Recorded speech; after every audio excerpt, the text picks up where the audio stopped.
Still there. Keep it.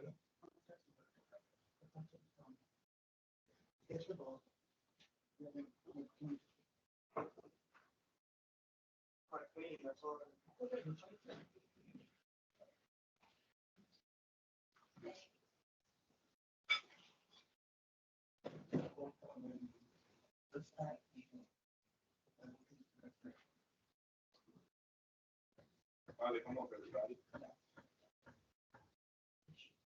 Maggie, I think I'm hearing some background noise from your line. Seems like it.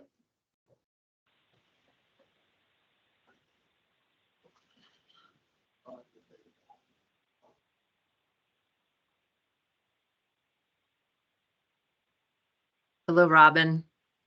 Good Sorry morning. about that. I was unmuted. No worries. Making sure that Tom is on.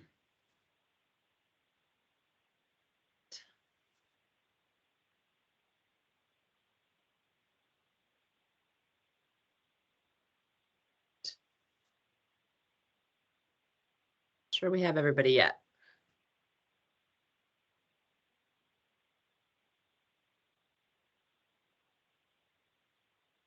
Board Member Holmes, I do see Tom is on. Okay. Great. Do not see Dave. Okay. We'll wait another minute.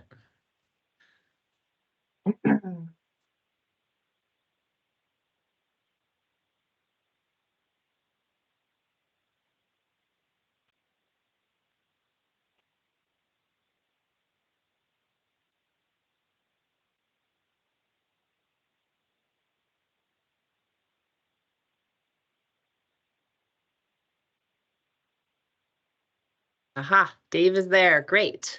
Okay. So I think I'm going to kick us off. Good morning, everybody.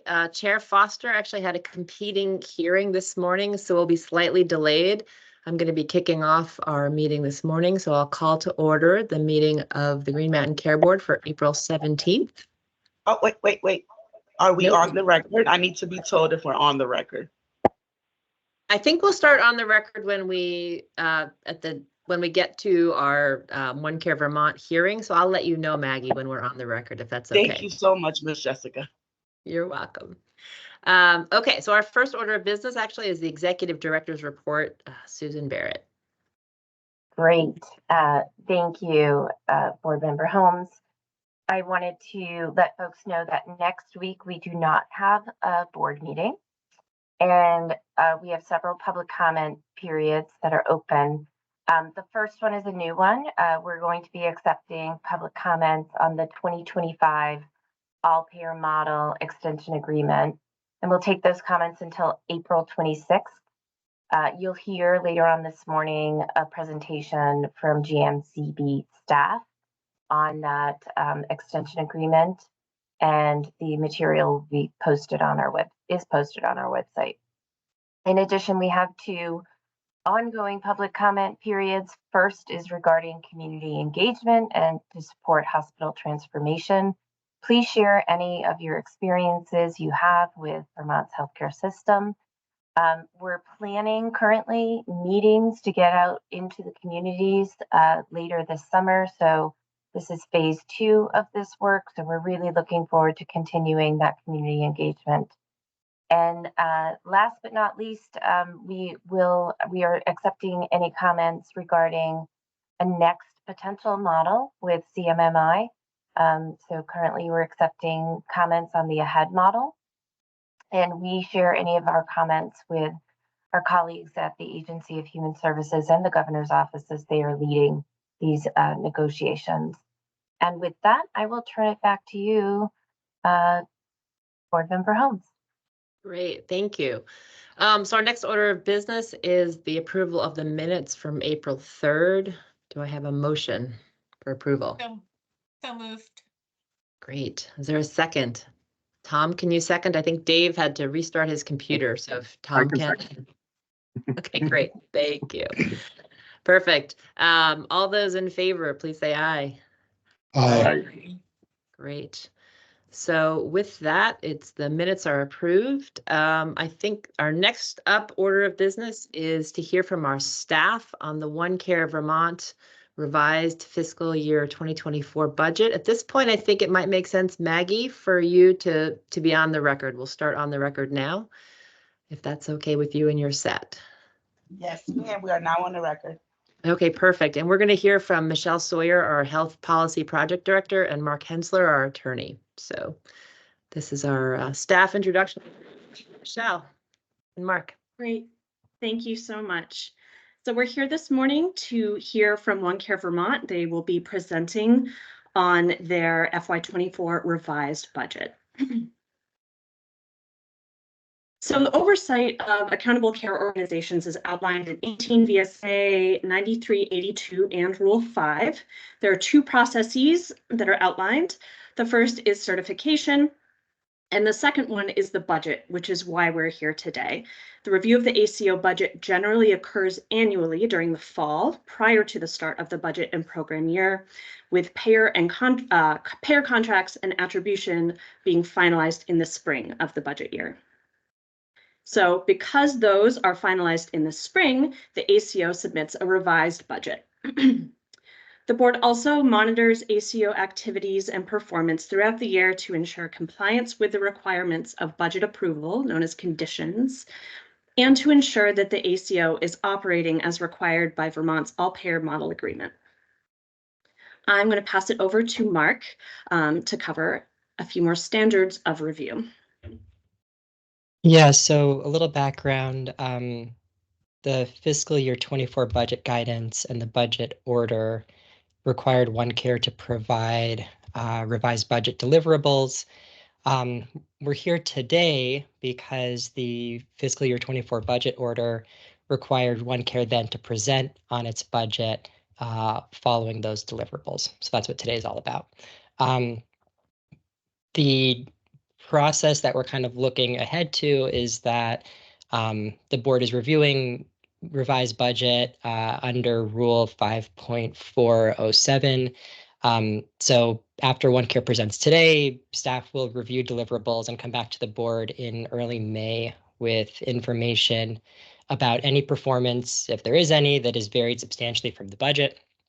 If the board finds that there has been substantial variation from the ACO's budget, then upon application of the ACO, the board may adjust the budget. But if performance is not varied substantially, then no action is taken under Rule 5.407. You can go ahead to the next slide, please.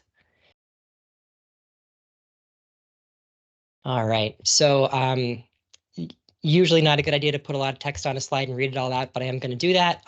So we're specifically today looking at information under budget condition 12 of the fiscal year 24 budget order.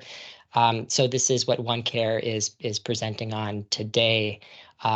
First, final fiscal year 24 attribution and finalized payer contracts, revised budget based on final attribution, final description of population health initiatives, expected hospital dues for 2024 by hospital, expected risk for 2024 by OneCare, held risk, risk-bearing entity, and payer, any changes to the overall risk model for 2024, sources of funds for OneCare's 2024 population health management programs, status of the Medicare ACO performance benchmarking system, update on the results of evaluations as described in the fiscal year 24 budget submission, update on the partnership between OneCare and UVM, exploring additional partnerships around evaluation, OneCare's progress relative to targets for commercial payer FPP levels, and a statement of how the funds reduced from operating expenses were reallocated to population health and primary care programs. And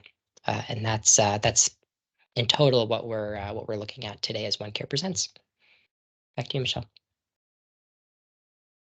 Thank you. So here's an agenda for today. We just went through the staff info. Next, we'll hear from OneCare as they present their revised budget. There will be time for staff and board questions, as well as questions from the healthcare advocate and public comment. And here's just a quick timeline around the revised budget process. We received OneCare submission April 2nd. We're here today on the 17th for their hearing. On the 30th, the staff is anticipating an updated ACO performance benchmarking report, a settlement policy, and an update on their corporate goal achievement. All of those are due from OneCare by that date.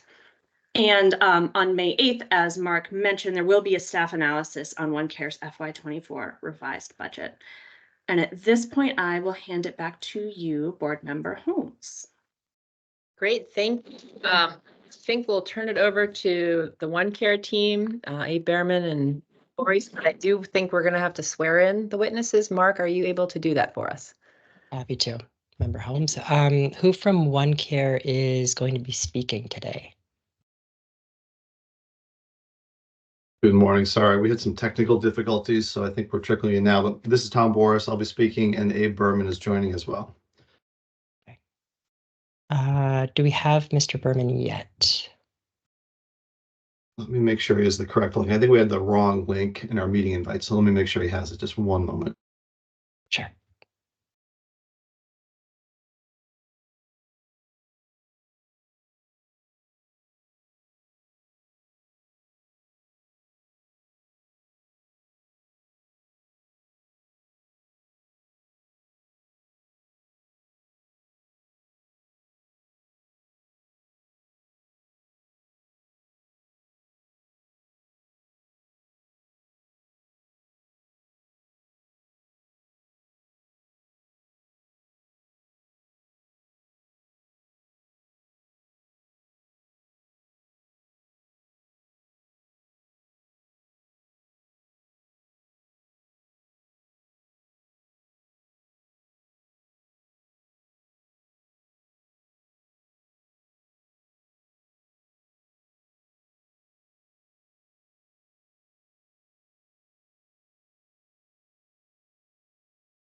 While we wait for Abe, sorry about this. I'm happy to be in the presentation if that's appropriate, or we can continue to wait. Yeah, we can. Let's do this, Mr. Boris. I'll go ahead and swear you in, and then once he's able to log on, we can take another pause and swear him in separately. I think that'd be fine. So I'm going to swear you in with the oath prescribed for witnesses. If you can go ahead and please raise your right hand. Do you solemnly swear that the evidence you shall give relative to the cause now under consideration shall be the whole truth and nothing but the truth, so help you God? I do. All right, thank you. You're sworn in. And Member Holmes, I'll pass it back to you, and I'll probably interrupt midway once we have the second swearing in that we will need to do later. Okay, fantastic. Well, then I guess I will just turn it over to you, Tom, if you want to kick us off with the presentation. Excellent. Thank you all. Again, apologies for the technical difficulties. Hopefully we can get back on track pretty quickly here. So I'm going to walk us through a presentation of the request per the budget orders for informational updates, and then we'll be happy to take questions at the conclusion. And I will share my screen here. Can you all see my screen? Excellent, thanks. Okay, we're here to discuss the revised 2024 budget. Abe will be joining momentarily, and then myself, I'm Tom Boris, CFO for OneCare Vermont. Nice to see you all today. So in terms of the discussion today, here's just a quick overview. We received the budget orders on February 29th, the leap day. The OneCare Board of Managers took action in the March governance cycle to accommodate orders as needed. And this presentation is structured to go through the informational updates requested or required in the budget orders and show the strategies that we'll use to comply with the budget orders come year end. And at this point in time, OneCare makes no requests related to the approved 2024 budget or the budget orders. So first, final attribution and finalized payer contracts.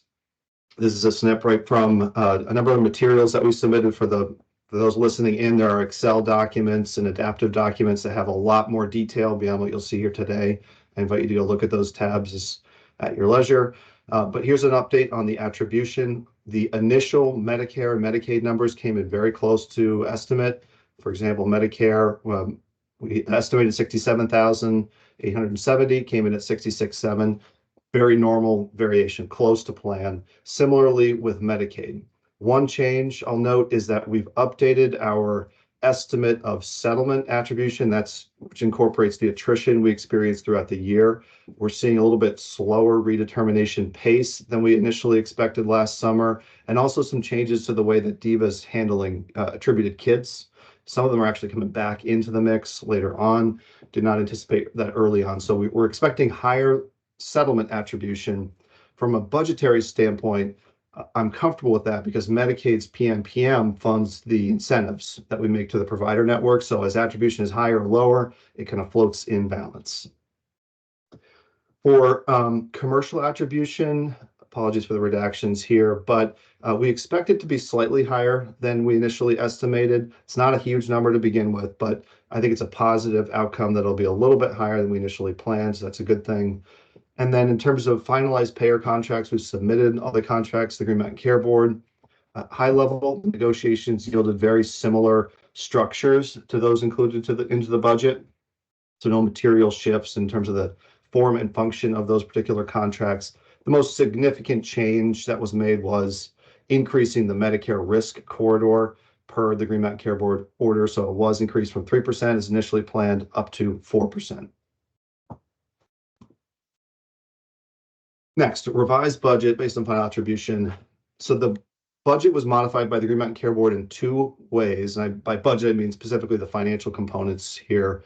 First, operating expenses were reduced by 957,000, and then with a companion order to reallocate the reduction to population health and primary care programs that will achieve the best return on investment. So the OneCare Board of Managers authorized reinvestment in two initiatives. One is 250,000 for restoration of the regional clinical representative model. This is something that we've used in the past where we had practicing primary care clinicians or practitioners champion the population health model program with other primary care providers as really kind of a peer-to-peer model. So we put some money back into the budget to fund this and try and get a little bit more engagement from primary care providers across the network. Second, we increased the population health model bonus pool by 1.1 million, just shy of 1.2 actually. However, after applying the 60% payout rate that we incorporated into the original budget, that boils down to an expected 707,000 of payment out the door. And in total, the 707 plus the 250 balances out with the 957,000 of operating expense reduction. I will say we didn't go line by line in the operating expense reduction for a couple of reasons. But one dynamic that is going on is we've lost a number of key positions at OneCare and have a number of vacancies. And in the past, we've been pretty good at managing our expenses relative to budget. So we believe and recommended this to the OneCare board that we, throughout the course of the year, capture the savings as they're presented to us, and many have already showed up. So our hope is that we can find the 957,000 of operating expense savings throughout the year in a way that doesn't hinder the rest of the work that we aspire to do with our provider network. In other words, I didn't want to make a bunch of cuts that would really limit what we can do with the network and then have other savings materialize at the same time. So we plan to work this number throughout the year with intent to comply with the operating expense cap per the budget order. Next, final description of population health initiatives. So all the population health initiatives remain in the form initially presented with just a couple of the exceptions, and I won't repeat everything about these, we'll just note them again. The 250,000 for the regional clinical representatives and increasing that bonus pool for the population health model program. One other noteworthy change relates to the mental health screening and follow-up program, which now requires participants to meet a 70% screening rate to earn the second payment. In the first year, it was a pay-to-play kind of model. Just participate in the screening initiative, report your screening rates. This year, it's a bit of a hybrid. The first payment is guaranteed, participate in the program, but the second payment is dependent on meeting that screening rate threshold. Second, A portion of the program funding is earmarked for investment in a virtual mental health service for those with positive screening results. So in a stepwise manner, this program was designed to really expand the practice of mental health screening, but that begs the question, what happens when you have somebody with a positive result? We know we have limited capacity in this space within the state, so we're exploring actively right now partnership with a service, a virtual service for mental health supports, and making sure that the providers in the OneCare network have access so that they can refer their patients with positive screening results to this service.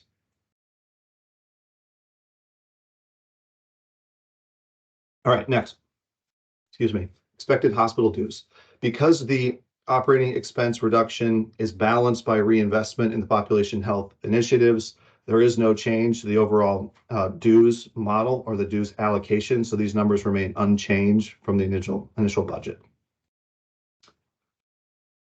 Next slide. Expected risk for 2024 by OneCare held risk, risk-bearing entity, and by payer.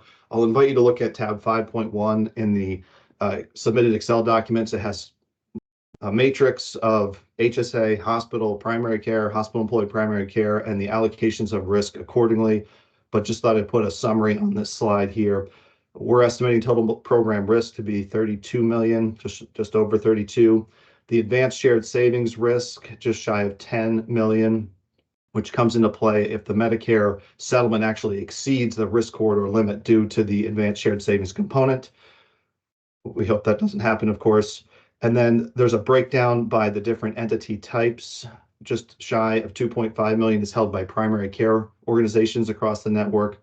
32 million is held by risk-bearing entities, and in our world, that means the hospitals right now. And then the amount held by OneCare is just over 7.5 million, and that is made up of two components. One is a risk mitigation arrangement we had with NVRH for the St. Johnsbury HSA, and then the other is the 1% increase to the Medicare risk corridor that OneCare is ordered to hold. And you can see the proportions in the pie chart. Changes to the overall risk model for 2024. Other than the order to increase the Medicare risk corridor for OneCare to hold the incremental 1%, no other changes to the risk sharing model. At the time that this was written, the policy was going through the April governance cycle through OneCare's Finance Committee and Board to incorporate this 1% being held at OneCare. I can report that as of last night, it has been approved. We will submit that promptly to you just to see that the policy has been modified to say that we will comply with the nature of this order. Next, source of funds for OneCare's population health management programs. No substantive changes here either. The operating expenses are funded by hospital participants in the network, and so too are the areas that we allocated the reinvestment in population health and quality. So it's a net neutral from really the source and use standpoint. It's really just that funds that otherwise would have been invested in the operating expenses of the organization are now going to those population health and primary care initiatives as ordered, all sourced by hospital funds. Next, status of the Medicare ACO performance benchmarking system.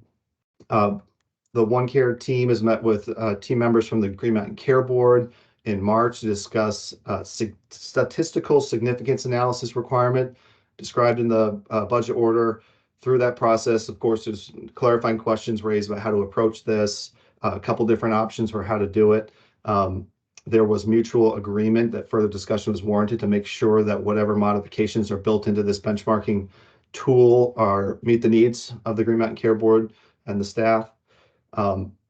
Next, the first biannual benchmarking report due date was extended to April 30th. We're on track for a timely submission later this month, and will include risk levels. All the numbers in there are risk adjusted, but the recommendation was that we include the actual risk levels for transparency.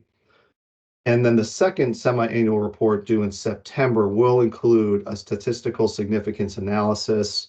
Again, we got to figure out the exact details of that, but that's the intent for the September version of this report. Next, update on the results of evaluations as described in the fiscal 24 budget submission.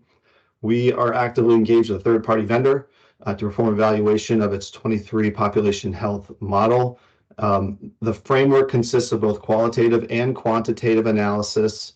The OneCare network's been notified and asked, encouraged to participate in the qualitative analyses. I do think they're important, those qualitative components. And reports in the two analyses will be delivered to OneCare in the summer and fall timeframes, and then recommendations for 2025 and beyond will be delivered at the end of 2024. So throughout the rest of this calendar year, we'll be getting more information from this third-party vendor.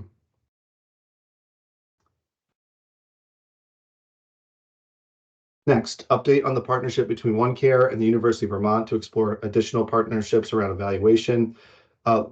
Short story here, there's nothing active with the UVM team at present. We're using this other evaluation partner for a lot of that work. We don't have any engagements planned at this time with the University of Vermont. Certainly open to it in the future, but right now, nothing active. OneCare's progress relative to targets for commercial payer FPP levels, that's fixed prospective payment levels. High level, there's been no significant changes to the payer contracting landscape that materially impacted the fixed payment progress relative to the report from last year. However, I'd like to add a couple other developments that we have underway that I'm personally excited about. In January, we did launch a fixed payment expansion with Medicaid. They call it the Global Payment Program, or GPP. You might see both in different documentation. We launched this fixed payment expansion exclusively with the CPR practices in January. Because of the financial materiality, it was easier to launch for DVA. All good things to say. It's worked well. Claims seem to be paying properly. We've received very few questions from practices, which is encouraging that they've really figured out how to manage these fixed payment arrangements. And now they have a more holistic model where all of their attributed population, or beyond their attributed population for Medicaid, they're all covered by this fixed payment. So you don't have as much of some fee for service, some fixed payment within the Medicaid payer landscape.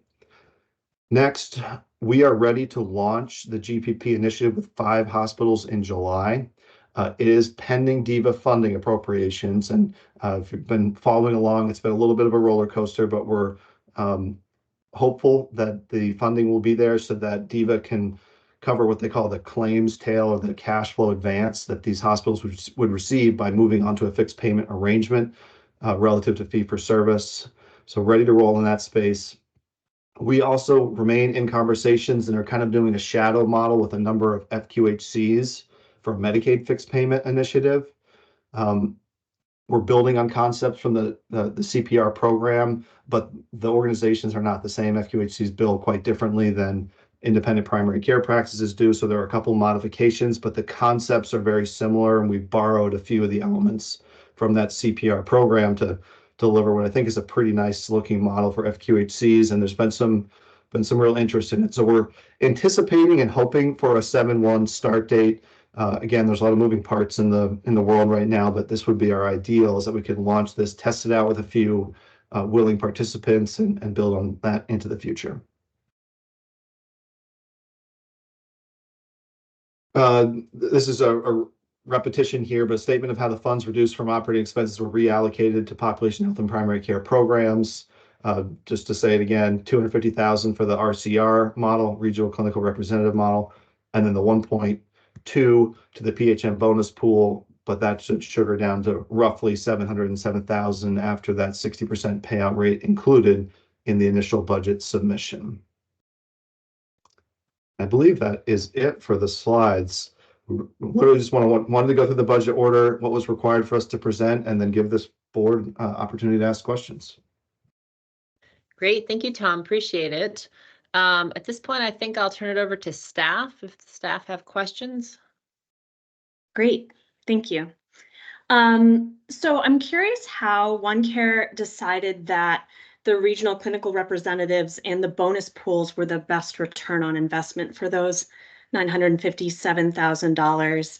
I'd love to hear specifically about what evidence there is that the RCR program has been impactful in the past. Sure, I'll take it. I'll start with the PHM concept first. that is one that we've been working on for a number of years now, having a glide path to increase the weight on the bonus. We talked about it in testimony last winter. My sense was that the board appreciated that concept of reducing the base payment and increasing the bonus pool. And the order said we should make these investments consistent with the other findings in the originally approved budget. So we did so accordingly. It felt like a good alignment space where we believe that's the right thing to do. And my sense was that the Green Mountain Care Board supported this particular direction as well. So that's why we decided to put the funds into that pool. Also, it just enhances the importance of outcomes, which I think we can all agree upon as being a good thing. Regional clinical representatives is a little bit more of an anecdotal decision, but candidly, we struggle that everybody in the provider network is really busy. There's a lot to do, a lot of fires to put out and manage on a day-to-day basis, and having a few champions out there to really push on the population health model measures, help support other practices in a primary care provider to primary care provider way felt important to us. And it's really a way to try and engage the provider community in a deeper way into these initiatives and help drive positive outcomes and results within their communities. And I'll hop in for a minute. Mr. Berman, I see you here. Thanks for joining us. I'll quickly swear you in, assuming that you're going to want to provide some testimony as well, and then we can just move along. So go ahead, please, and raise your right hand, and I'll swear you in with the oath prescribed for witnesses. Do you solemnly swear that the evidence you shall give relative to the cause now under consideration shall be the whole truth and nothing but the truth, so help you God? I do. Thanks very much. You are sworn in.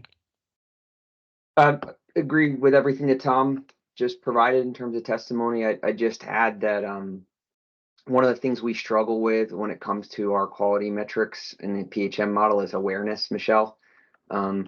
Although the contracted entity itself and the person who contracted with us is aware of those, we've found universally that the providers on the ground who are focused mostly on their day-to-day work are maybe not as aware of the initiatives that we have. So part of the role of those RCRs is to build awareness and make sure that people know that this is part of the measurement process of our population health management program. Again, that sounds like it would be just a universal that people would know, but these are folks that are really overworked and have very little administrative time. So it's sort of a little bit of an awareness campaign more than anything else. And I'll just tell you, we're struggling to recruit those RCRs. Generally, the message is we think it's great, but we don't have enough time available to donate to the effort. Not donate, but really even be paid for the effort. We're offering compensation. So we may end up having to put more money into the PHM program itself, as Tom mentioned, just because we can't get enough uptake on the RCR program. But as he said, it's largely anecdotal, but we have heard from folks that they would like to have somebody sort of as a champion of it out there. So that's what we tried to provide in this program. That's very helpful. Thank you. No problem. Great. So as mentioned when slide 9 was on, and you don't need to bring it up, there are hospital dues that ended up in the PHM bonus pool because of part of the cut. And I was curious if those dollars were paid out first. And if not, if the money from payers is paid out first, is there a circumstance where the bonus pool really isn't emptied fully and you're left with money that originated from hospital dues? Is there a plan in advance for what OneCare might do with those dollars? Sure. So good question. Really, the payments to the network are dictated per the contractual terms that those participants sign with us. So we are obligated to pay whatever they've earned in the population health model program. Funds behind the scenes are managed through the source and use is something we created early on to make sure that we had a good tab on any revenues or funds coming in, where they were going, and making sure we're compliant with contracts in particular. There's really not an order of operations, but part of our budget process is really to matrix all those inflows and outflows so that we are certain that we are spending the payer contributions from Medicaid or commercials compliantly with their contracts, And then if we had any hospital funds coming in to support that, we use those thoughtfully. There's really not an order of operations, but there is a possibility at the end of the year we could either be over or under budget on that population health model expenditure. And my answer is it's conditional upon how that happens and shakes out. But first, we make sure we comply with every contract. That's very important to me. We're audited for things like that. And then if we had funds left over, it's both a discussion with our hospitals and through our finance committee and our board to determine what's the best course of action. And the materiality of that might matter. The performance that we experienced might matter as well. And if there's opportunities to reinvest, that might be a choice. We've had that happen in the past where we didn't spend or pay out as much as we anticipated, but there was a lot of positive momentum behind the initiative. And there was a decision to defer funds into a future year, for example, to reinvest in the work because we believed it was on the right track. Great, thank you. OneCare submitted the new mental health screening and follow-up programs policy, and it described the total program budget in that policy as $2,056,050. But however, in what I'm seeing in both the revised initial and your revised budget submissions, I'm seeing like 1.67 million, and I just didn't know if there was an explanation for those two different numbers that I've seen.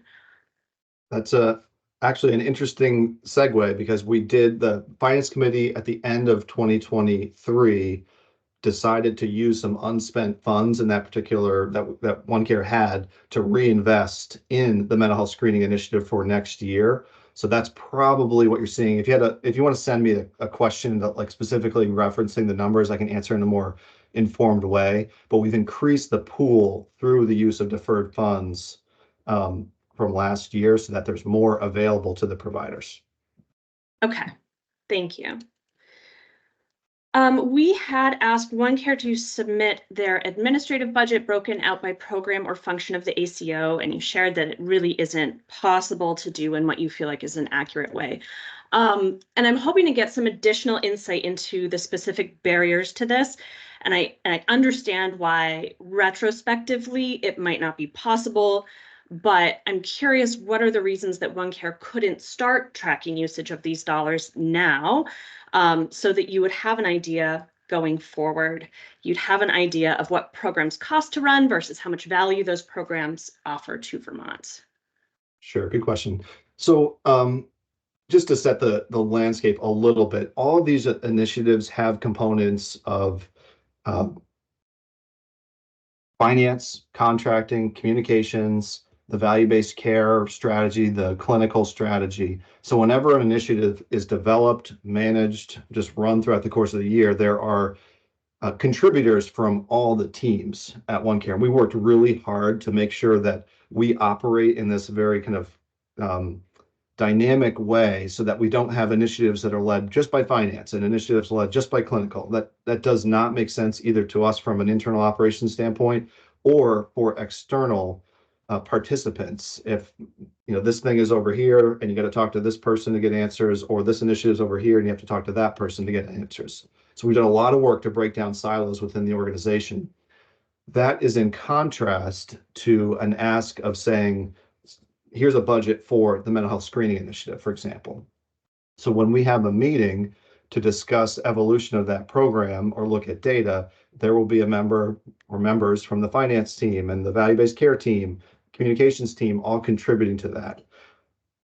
Going back in time, I agree with what you said. It would be a lot of guesswork to estimate how much time any one person's spent on each initiative, and there are many. So this is just one example of many, many initiatives that they contribute to. So I don't feel confident that I could go back in time and provide a reliable estimate on an initiative by initiative basis. Moving forward, we could do this, but I caution because it would be incredibly administratively burdensome for the staff.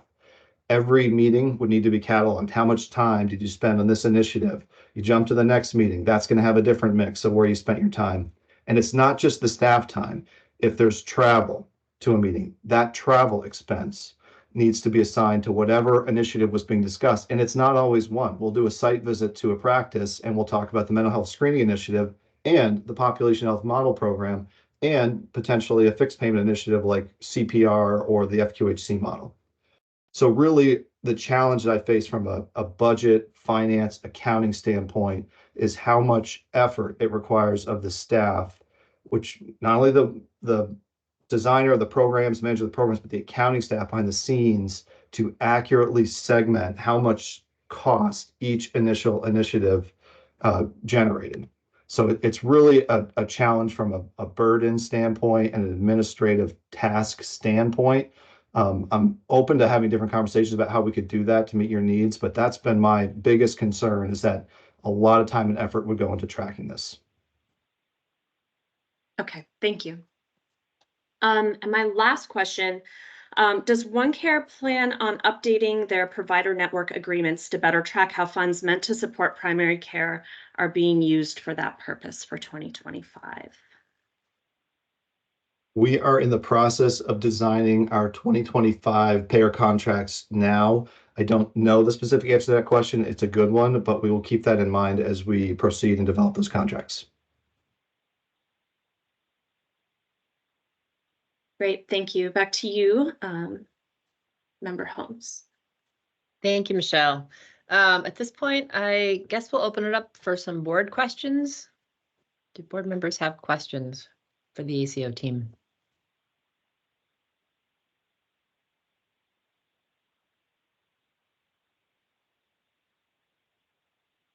Not seeing any questions. Go ahead, Dave. So I'm sorry, I think I might have missed some of the details when you're talking about the mental health screening services. I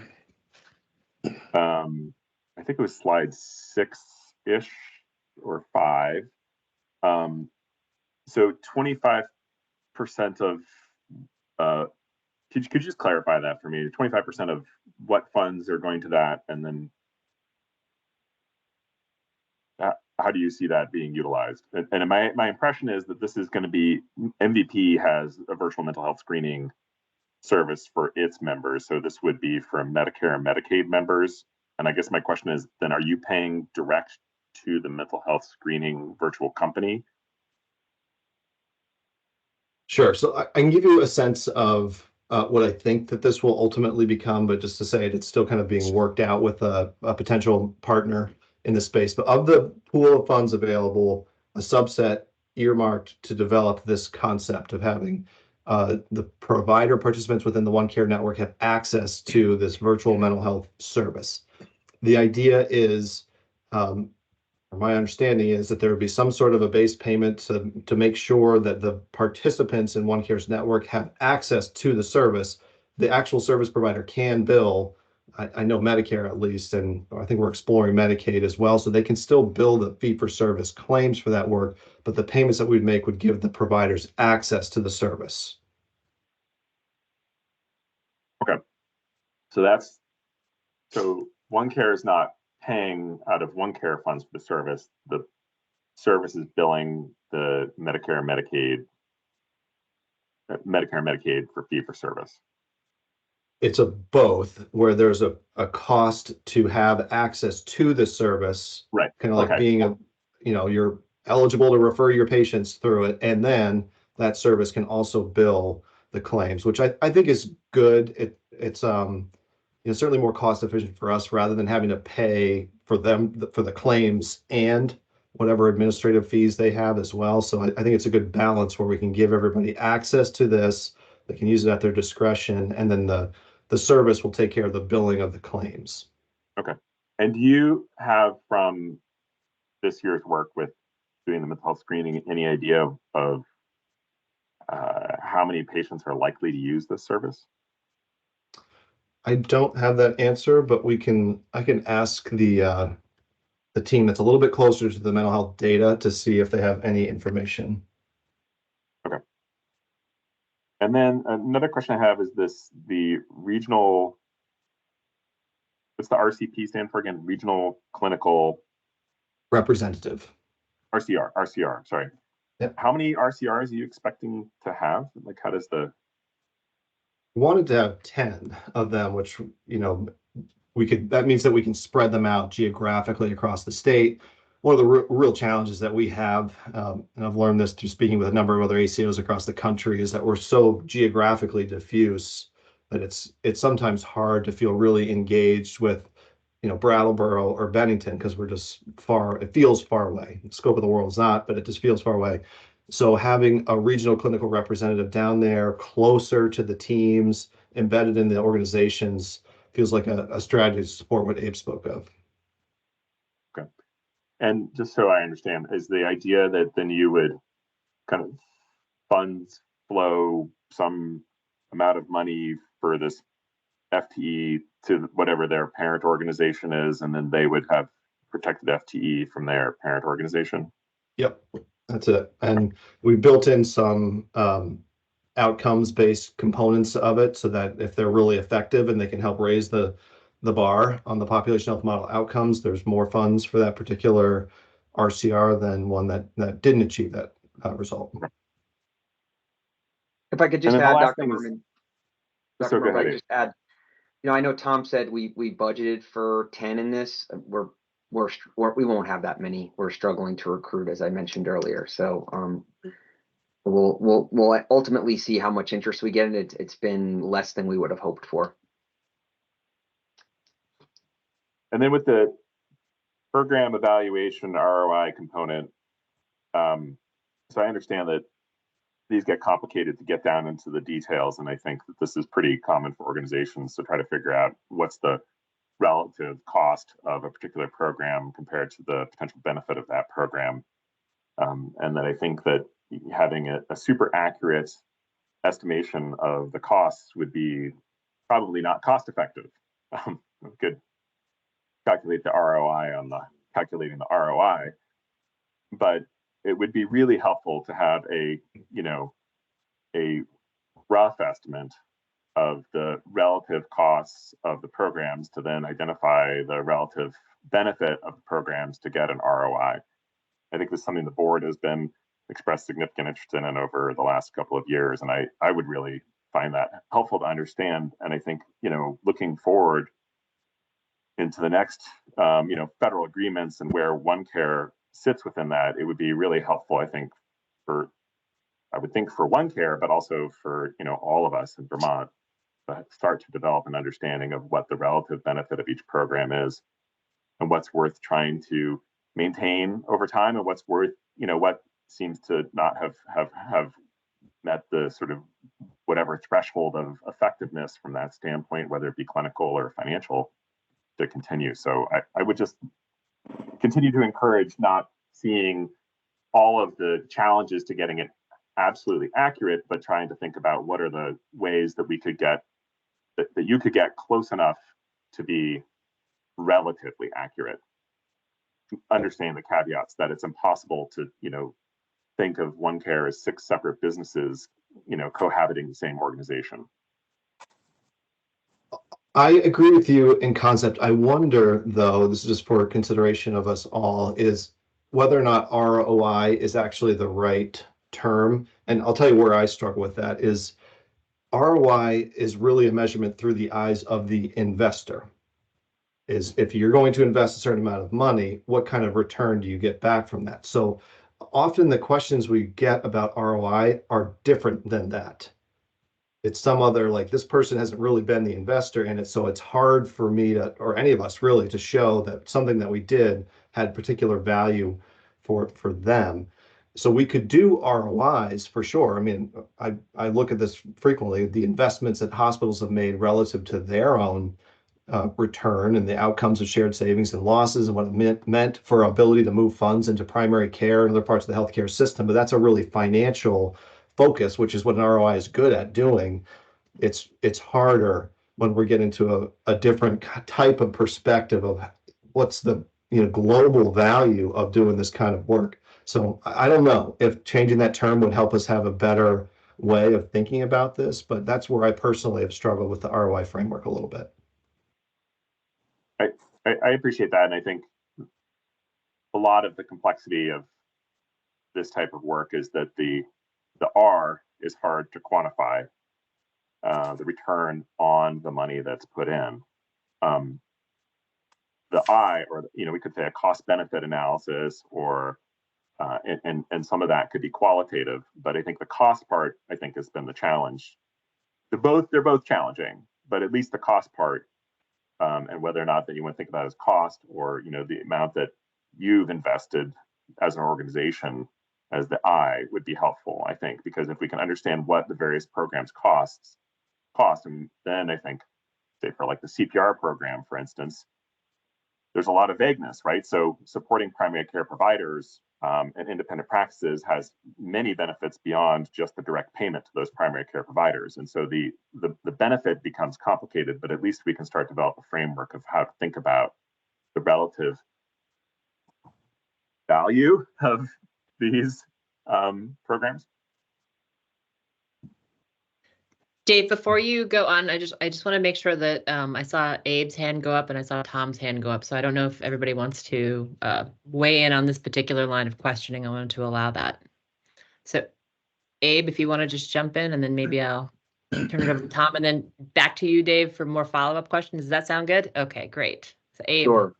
I just wanted to add, Dr. Merman, I completely appreciate what you're saying. I think trying to regress out the value of certain initiatives is important as we think about what the next phase is. I wonder how relevant, given all of the dynamics that we have currently that exist and what likely will exist in the future, how much value there is doing it in the final period of the all-payer model. It reminds me a lot of the work I did looking at healthcare costs, both direct and indirect, about 10, 15 years ago. And, this is when the time-driven activity-based costing movement was really hot in healthcare, and trying to figure out exactly how much value and how much cost you had with each element of care. I think what they came to was, as you said, sometimes coming up with rougher estimates actually had more value, because the actual cost of trying to get the super detailed information exceeded the value of what you'd get out of it, and then took away from the ability to actually deliver care. I mean, in a perfect world, I do think we'd have like a bit of a controlled experiment technique where we'd be able to see exactly what it costs to do each thing. Reality is it's probably a blend. The easiest thing, you mentioned the CPR program, is probably to look at the direct costs associated with it. So we know how much money we put out there in the CPR program. The indirect costs, I think it's best that we do a pretty high level estimate on, lest we incur more costs trying to measure those indirect costs than we actually get back in value. It's just my 2 cents on it, but I understand your perspective and value it. Tom, go ahead, and then back to you, Dave. Thank you. Thank you, Jess, and thank you, Tom and Abe, for joining us today. And I want to agree with what you've both been saying. Right? I think ROI, to calculate an ROI, is extremely detailed and difficult in its truest sense. And you end up having to quantify and monetize outcomes that matter to patients. You measure those by asking questions, and then trying to attach a dollar amount to it becomes very difficult and feels rather disingenuous, right? So I think ROI probably has been not the best term to use. And the traditional way of tracking value that Abe was talking about does often collapse under its own weight. And as Dave said, the cost of doing in-depth cost allocation can be not worth it. But having said all that, high-performing ACOs, at least the couple dozen that I've worked with, do find a way to measure these things.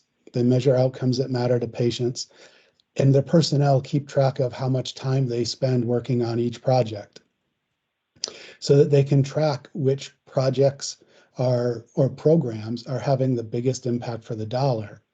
Some programs get shelved because they're not producing outcomes that are sufficient. Others get expanded because of that information. And so it's really necessary to optimize the value that a community is receiving from a service organization like an ACO. So like Dave mentioned, I want to I think with a year left, like it's silly to demand, but I really want to encourage you to think about ways to do this if your work continues in the future. It's for your benefit and for the community's benefit and for ours as regulators. I just think it's hard to do the work well without it. And also, Tom, your point about switching to something where everybody does track their hours, that will be painful and will take time initially. But I have to do it in this role now. I have to log these hours spent in this meeting differently than I logged hours yesterday. And I have to do that as a consultant. As an academic, I have to log academic teaching hours, research hours, service hours. It's a standard way of doing things. So I don't buy the high burden. It's a burden to change. I agree with that, but I don't think it's a burden ongoing.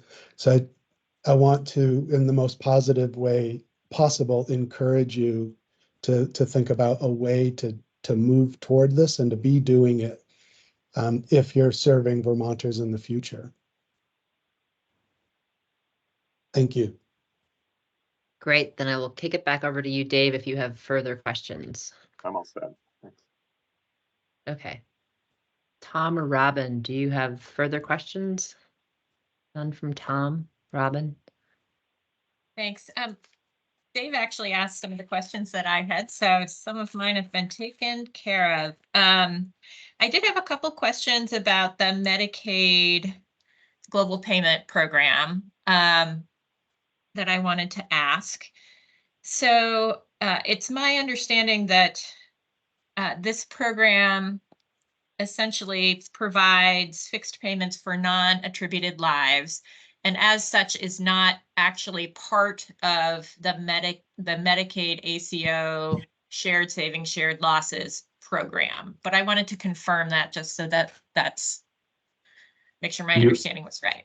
You are absolutely correct. These are really the idea was to broaden the scope of the fixed payment that the hospitals receive to those unattributed lives, because their care is more stable and at a macro level, but not take on the financial accountability for those lives because we don't have a primary care relationship established with those particular people. How that could evolve in the future is something that we've discussed with DEVA. Maybe there's a different structure for that, but this was kind of the initial step that we wanted to take together. Okay, great. Yep, that's how I thought it was working, but just wanted to confirm.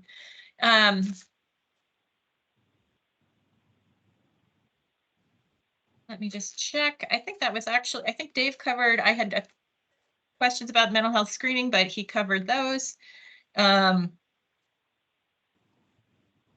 I guess I had one follow-up on the RCR program. So my recollection, which could certainly be faulty, was in the prior iteration of this program that the RCR folks were working with the Blueprint community health teams or the accountable community for health teams in the local region. Is that also how you're thinking about this next iteration, or is there a different sort of rollout that you would anticipate, assuming you can get folks to sign up to be those representatives?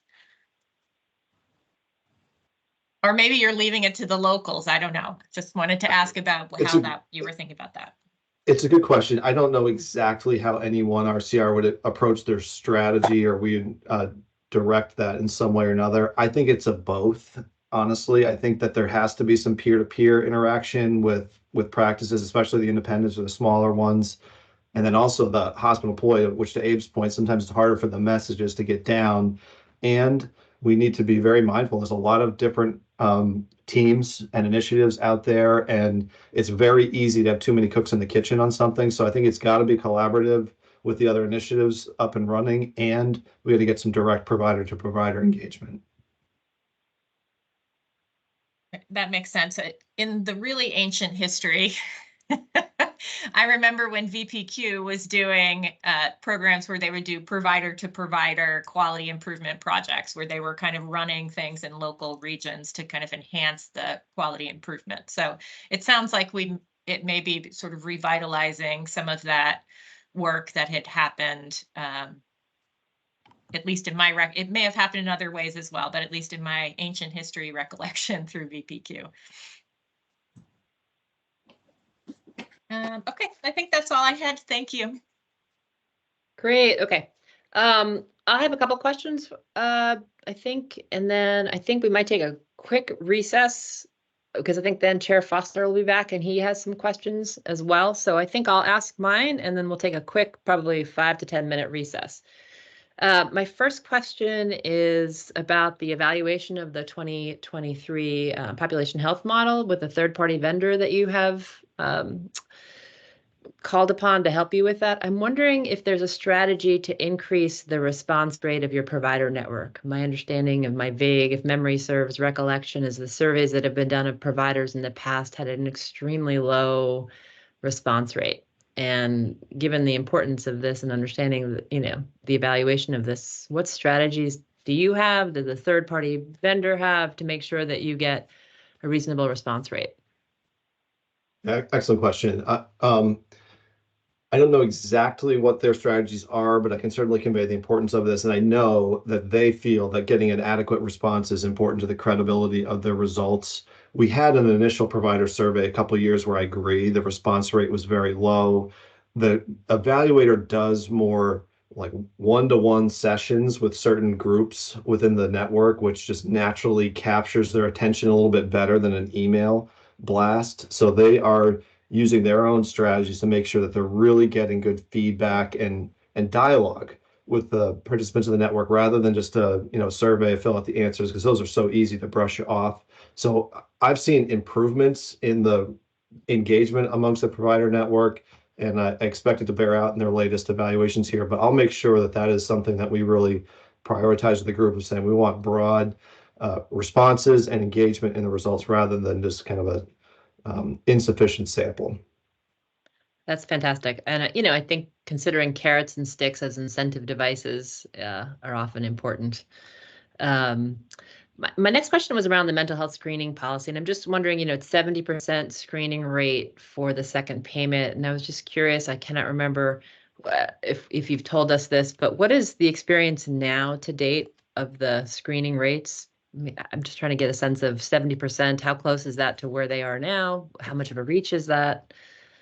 We've seen a very broad spectrum of results from near 100 to near 0. And in the first year, some of the challenge was ensuring that everybody was reporting to us in a standardized way, because this is a model where the participants report their own screening rates. They can do it agnostic of attribution, which I think is awesome. And they can do it right from their EMR system, which is also good because we don't always have the screening information in our claims feed.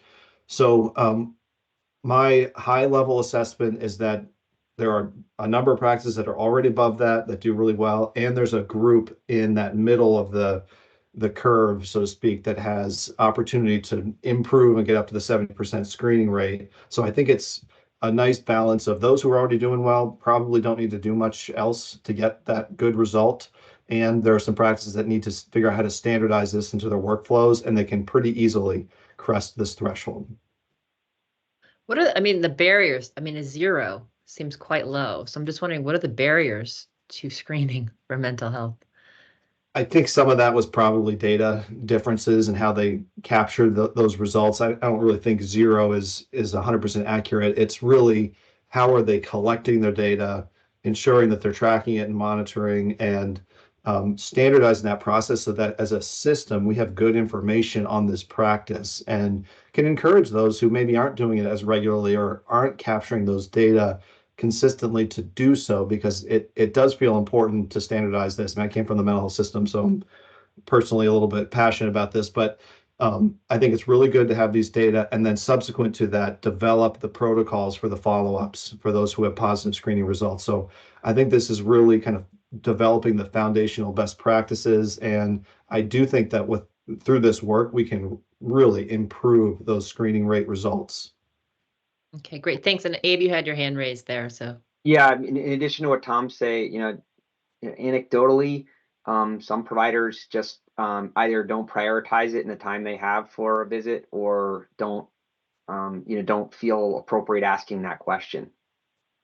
So we're trying to get to a standardized screening set. And as Tom said, then the next step is making sure we actually get it tracked and we're able to do it. But again, that's anecdotal, Jessica. But I'm sure we've all been to a WellCare visit with our provider or an annual check-in and not gotten more than a passing glimpse of, hey, how are you feeling lately? And then just moving on from that topic for whatever reason.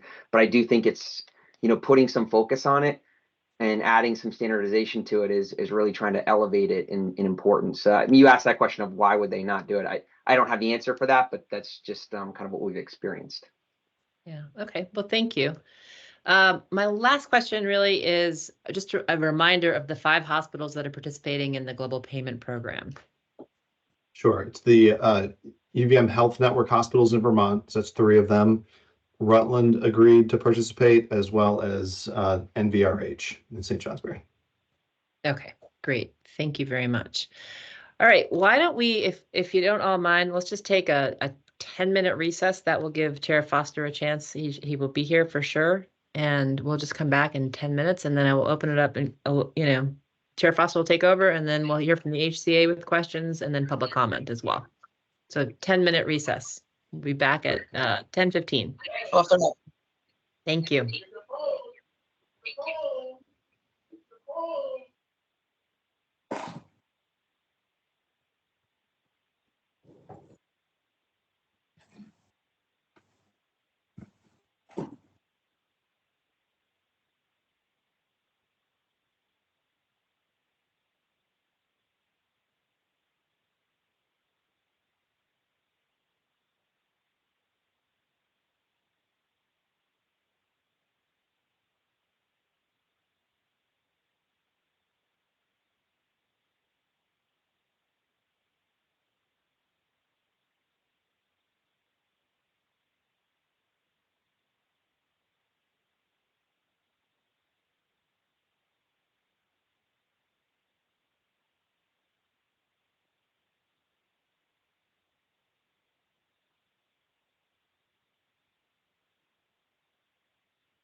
Hey, Kristen, I just wanted to check that my audio is working.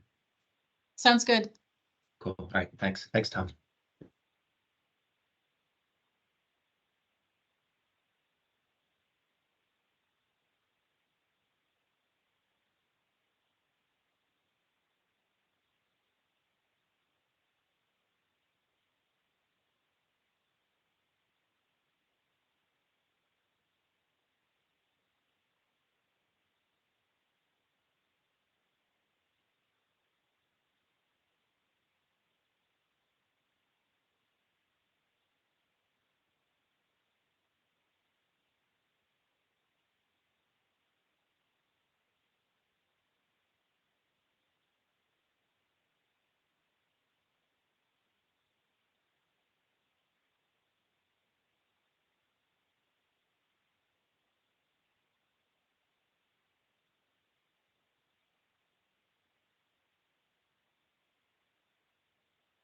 Is Dr. Merman back?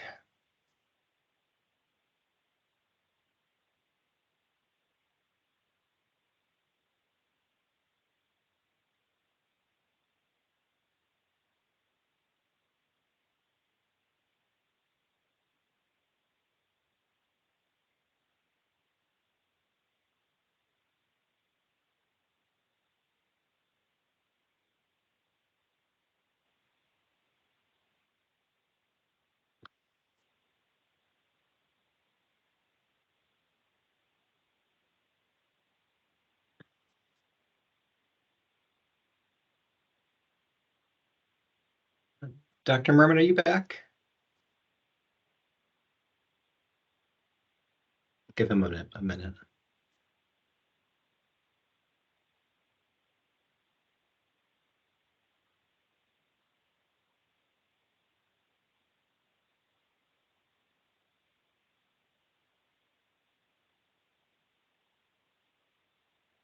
Okay, we'll resume our hearing of April 17th. I apologize for my late arrival and thank Member Holmes for stepping in for me. I'm sorry, Mr. Foster, would you like to go back on the record? Oh, I'm sorry, Maggie. Yes, please. Okay. We are now back on the record. Well, I apologize for coming a little late to the hearing and thank Member Holmes for conducting the hearing until I was able to arrive. I understand the board members have finished their questions and just mine remain, and so I'll get to those. I only really had two topics I wanted to inquire about. The first was the programmatic expenses and analysis of programmatic expenses, and if there was information we should understand as to why those weren't performed. Sure. Sorry, just going back to the question I answered previously to make sure I'm consistent with this, but really what I articulated was OneCare has taken put a lot of effort into making sure that we operate in a coordinated fashion, meaning that the finance team isn't doing work on its own, value-based care team isn't doing work on its own, and that every initiative that we prop up and manage is done so in a collaborative fashion where there are contributions from finance folks, value-based care folks, communications, data and analytics. So really what it means is that every single initiative that we have is run through coordination across all these different departmental domains.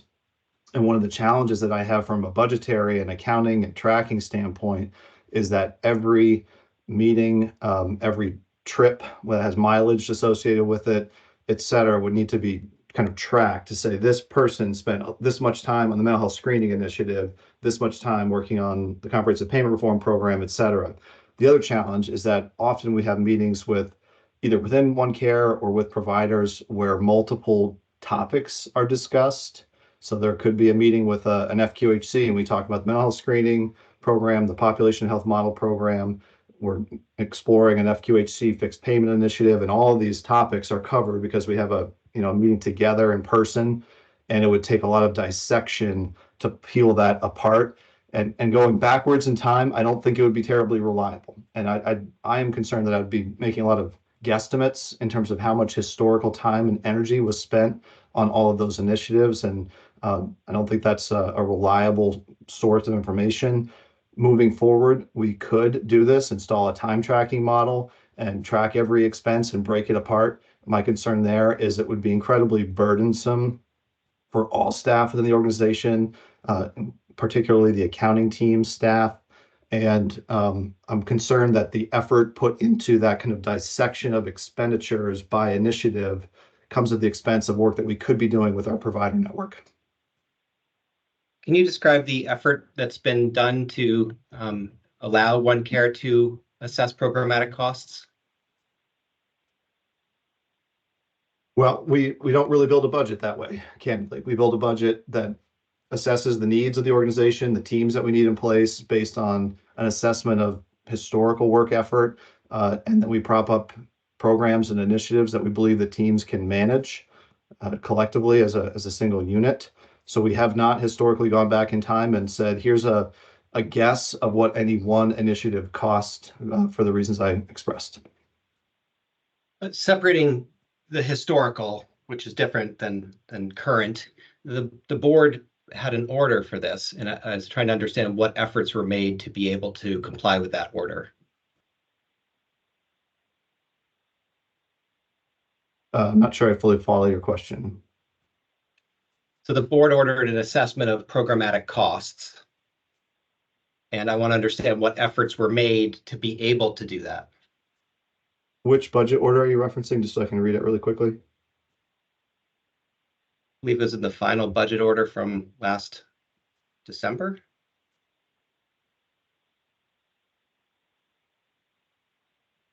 Mr. Berman, go ahead.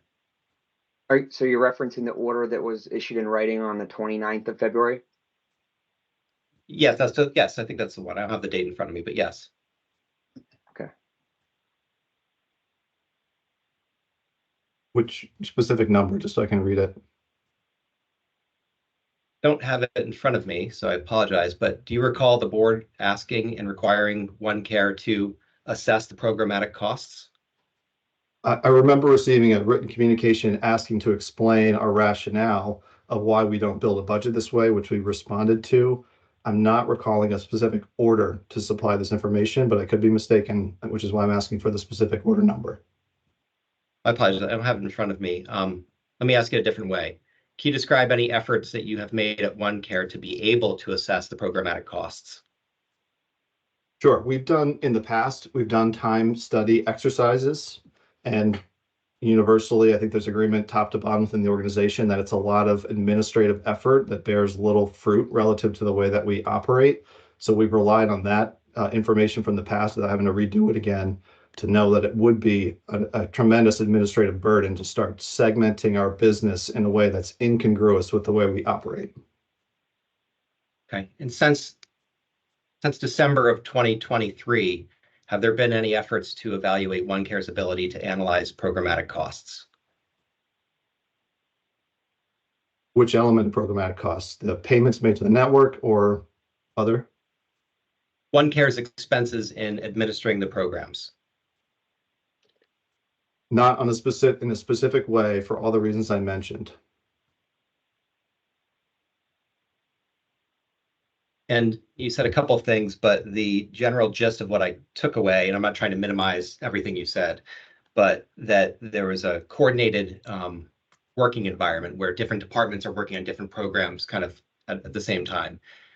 Do you view that as an absolute bar to being able to assess the costs of any particular program? I don't believe anything is absolute in this world. And how do you assess whether or not a program is providing a return for Vermonters? I'm not sure how I define what the return for Vermonters is. Mr. Berman? I just have to say, Chair Foster, it feels like we're being prosecuted or questioned and trying to be cornered in. We asked which order specifically we were referring to, and we don't know what that is. We present a lot of backup for the efforts that we provide in terms of value. So I'm just saying how we're feeling this line of questioning. Hey, I'm just trying to ask questions to help me assess the budget. So one of the concerns we've had as a state and as a board relates to whether or not the programs are working and helping Vermonters. And there's a lot of cost to the programs, and I understand Mr. Boris's point that it's difficult to assess that. But if you're going to do a program, I would think that in an abundance of prudence, you'd want to know whether or not it is worth the money that you're putting into it. And so I'm just trying to understand how you do that. That's fair. We were asked to have an external consultant give us an evaluation of ROI. We provided the memo that consultant generated based on that topic. I think we've done a very adequate job of trying to address all of the questions that were associated with the budget order. I'm not sure where to go from there. I mean, if there's a desire that we track each individual program that we have and each effort that we have, it's just going to be costly and burdensome. I'm unsure of the value, but if that's the order, then we'll attempt to comply with that. Putting aside the order, when we do things at the care board, we want to make sure that we're putting our money and resources in a prudent way to what's going to work best. We're getting the most return of taxpayer dollars. And so I look at how we're allocating our time. I look at, what we can do and how we can make improvement, what needs improvement. And I'm trying to just understand how OneCare does that as to its investments in its programs. And I'm taking away, I don't want to put words in your mouth, but I'm taking away that as to the programs that OneCare runs, there isn't sort of is this working? Is it saving money? Is it worth the money we're putting into it? But there is a generalized, we did an ROI that the board required and we provided that to you. Is that a fair takeaway? I think it is. I mean, I think there's a variety of things I do to maintain my own health. I can't attribute that going running once a week or eating healthier exactly has a value. We are in a contract to administer a model for the state of Vermont. We're very, very clear on what we do. There's a lot of things the board asks us to do along with that. It's hard for us to parse out what individual effort that we have has value, or as you stated, return on investment. We actually had a bit of a discussion this prior to your arrival, where we tried to describe, and I brought up, 15 years ago, I did a lot of work around what's called TDABC, or time-driven activity-based costing in healthcare. That was a big thing at the time, to try to determine exactly how much it costs to do each activity as part of an effort to have higher value healthcare. It faded a little bit from prominence because it's so time intensive to do that doing it in any extensive manner doesn't provide a return on investment of even doing the work itself. So I guess what I'm saying is I think we do a pretty fair job of elaborating on the activities we do that derive value, but I don't know at what level your expectation is that we would go down to. I'm not trying to be combative, I'm just being honest. You're not being combative at all. It's an important dialogue, and I think for Vermont, it's important to understand. And all I'm trying to get is whether or not that's done and why or why not. And I think I understand the answer, so I appreciate that. Thank you. In terms of the ROI analysis that was provided to the board, I've reviewed it. Was there any segmentation out for Vermont specific payers as opposed to all payers? So there's Medicare, Medicaid, and then the commercial market. I think my memory is that it was just as to all payers, not as to Vermont payers. Is that correct? I believe that's correct. I mean, Tom, maybe I haven't read it since it was first issued, so. I believe that's correct as well. As most of the work that we do, we try to make it as payer agnostic as possible, and really so that the providers that benefit from these programs have a uniform model, and we're not saying, well, here's how much you did for one payer versus another. Do you have any sense, or have you made any effort to analyze that as to Vermont specific payers? We have not made attempts to segment that ROI analysis for any other investor now. Okay. And the only other topic I had, and I apologize if this was touched on a little bit before I arrived, but the reduction in the admin budget from late 2023, where was that money? Where were those savings achieved? Can you say that a different way? I think the board ordered a reduction, if my memory is right, of $957,000. And I was asking where those monies were saved from.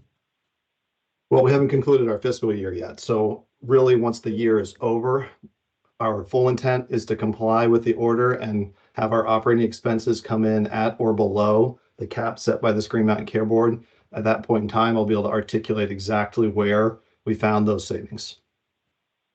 And where are you budgeting and anticipating achieving them from? As discussed previously in this meeting, we decided not to do a line-by-line recast of this budget. We are capturing savings as we've been known to do historically throughout the year. And this is a strategy to avoid making big changes to the organization that would really harm our ability to support providers when there are some other organic abilities to capture savings, such as a number of staff vacancies we've already experienced.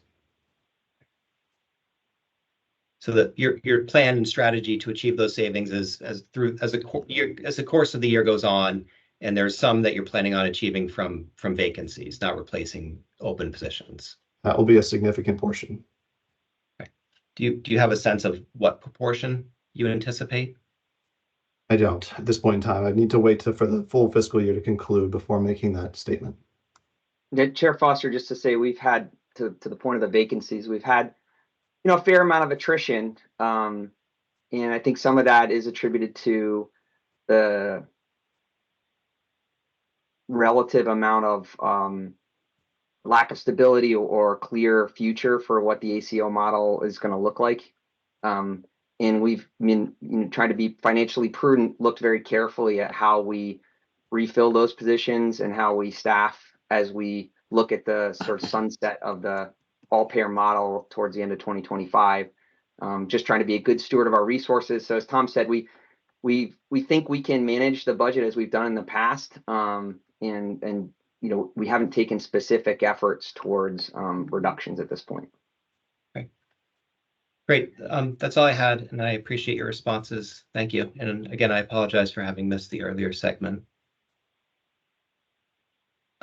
If there's no follow-up from board members, I will turn to the healthcare advocate. Good morning, Sam Peisch, Health Policy Analyst with the Office of the Healthcare Advocate. I just want to thank OneCare for the submission and also the questions and discussion from board staff and the board members. Most of everything has been covered. I want to thank the staff, particularly Michelle, for the great questions. Many of hers overlapped with ours. And I guess I'll just say at a high level that we have some concerns about our interpretation of the level of compliance with the budget order. And I think some of the topics that have been discussed today relate to those concerns. And I guess I just also want to mention the attestation for PCP payments. I think that remains an outstanding item that's concerning to us. So thank you. Thank you. And I'll open up to public comment via the raise the hand function. Oh, sorry, Mr. Berman. Could Sam please elaborate on what I had made a comment about our level of compliance. I'd just like to understand what the advocate feels we didn't comply with. Mr. Peisch, if you'd like to answer that, you can. Yeah, well, I think we're still in the process of evaluating it. I think the response around the attestation order about tracking primary care payments, I think if my memory serves, there was a statement to the effect that this is subject to pending litigation. But I think we're still wondering as to whether or not this is really compliant, because it's a different budget order from a different year. So that's, I mean, there are other elements as well. I think Chair Foster's points regarding the analysis of programmatic costs. I mean, I think every budget order that I've been familiar with at the end has a provision around, or has language containing, that OneCare's administrative expenses must exceed the health savings, or must be less rather than the savings. And there must be an estimate of cost avoidance. And in my time, I've never seen an analysis like that. And I think it's frustrating for Vermonters to consistently have this conversation around evaluating value and return on investment. And it feels like every year that I've been here, this conversation has taken place. And there's virtue to attempting to do that. And I think it's frustrating when it doesn't seem like it's a meaningful attempt to do it. Appreciate the clarification. Thank you. And Mr. Berman, Mr. Boris, just I received a note as to the order I was referencing. It was budget order condition number 9 to the revised budget order, and Thank you. that was what I was referencing.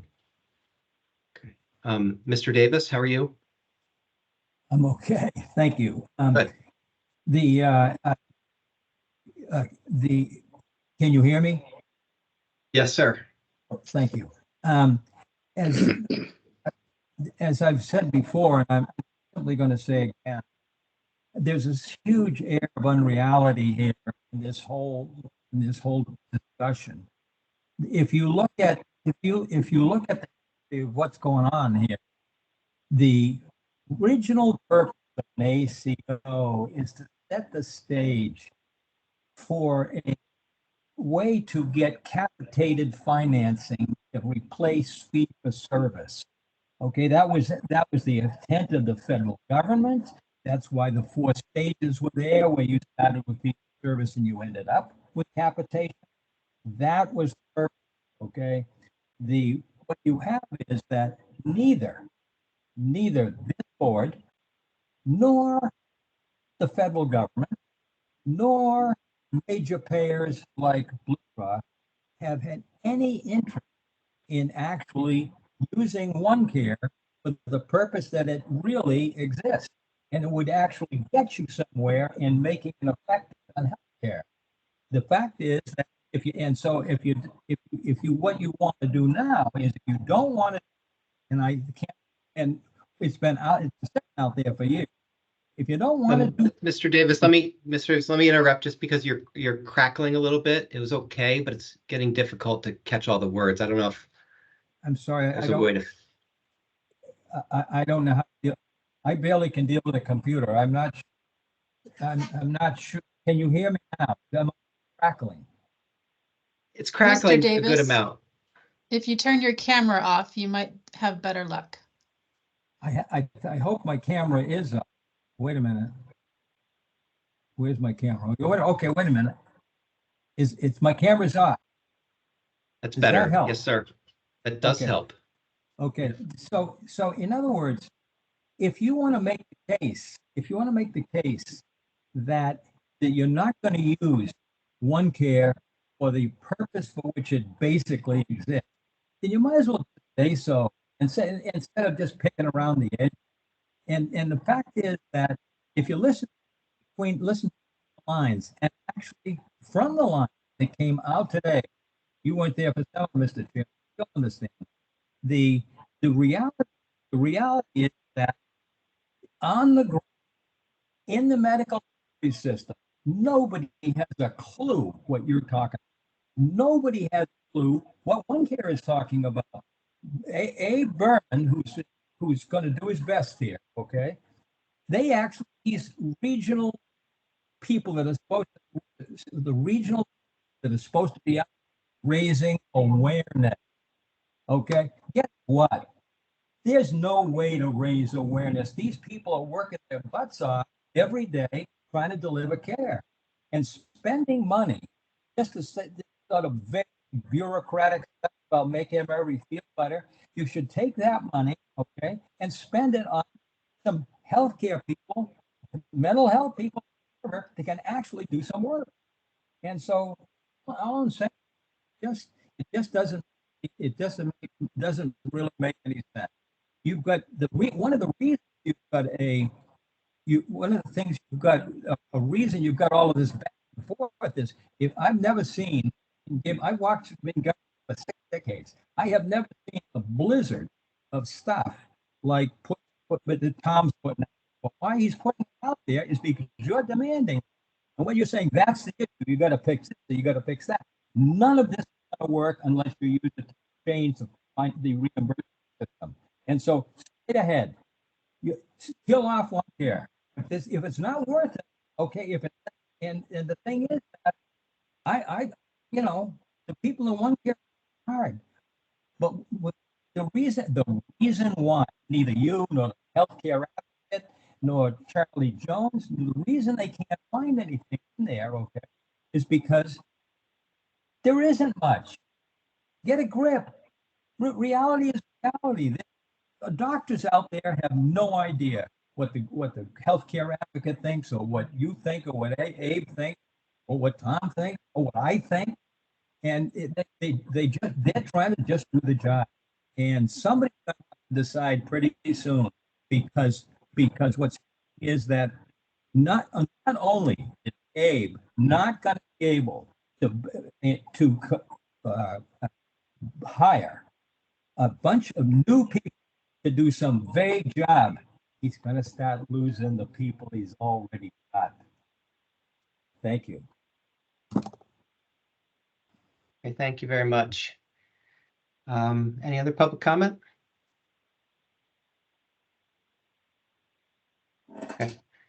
Mr. Berman and Mr. Boris, thank you very much. We appreciate your time today and for your responses.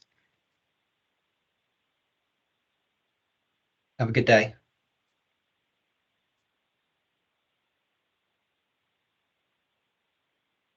The next agenda item, which we'll turn straight to, is the 2025 All-Payer Model Extension Agreement, which will be presented by our Health Policy Project Director, Michelle Degree.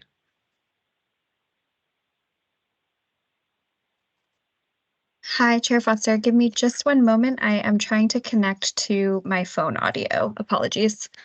No worries. Chair Foster, do Yeah. we need the court reporter still? I don't think so. I don't think we do. Ms. McCracken, we don't need the court reporter anymore, do we?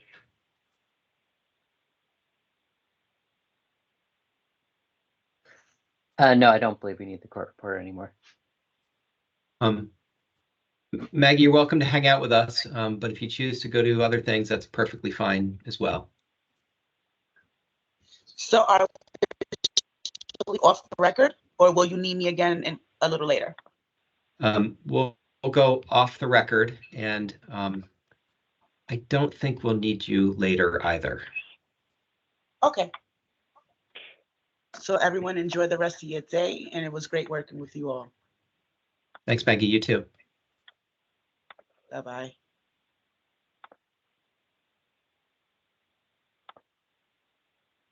Are you able to hear me okay? Yes. Okay, thank you. Sorry about that. Thank you. I'm going to go ahead and share my screen.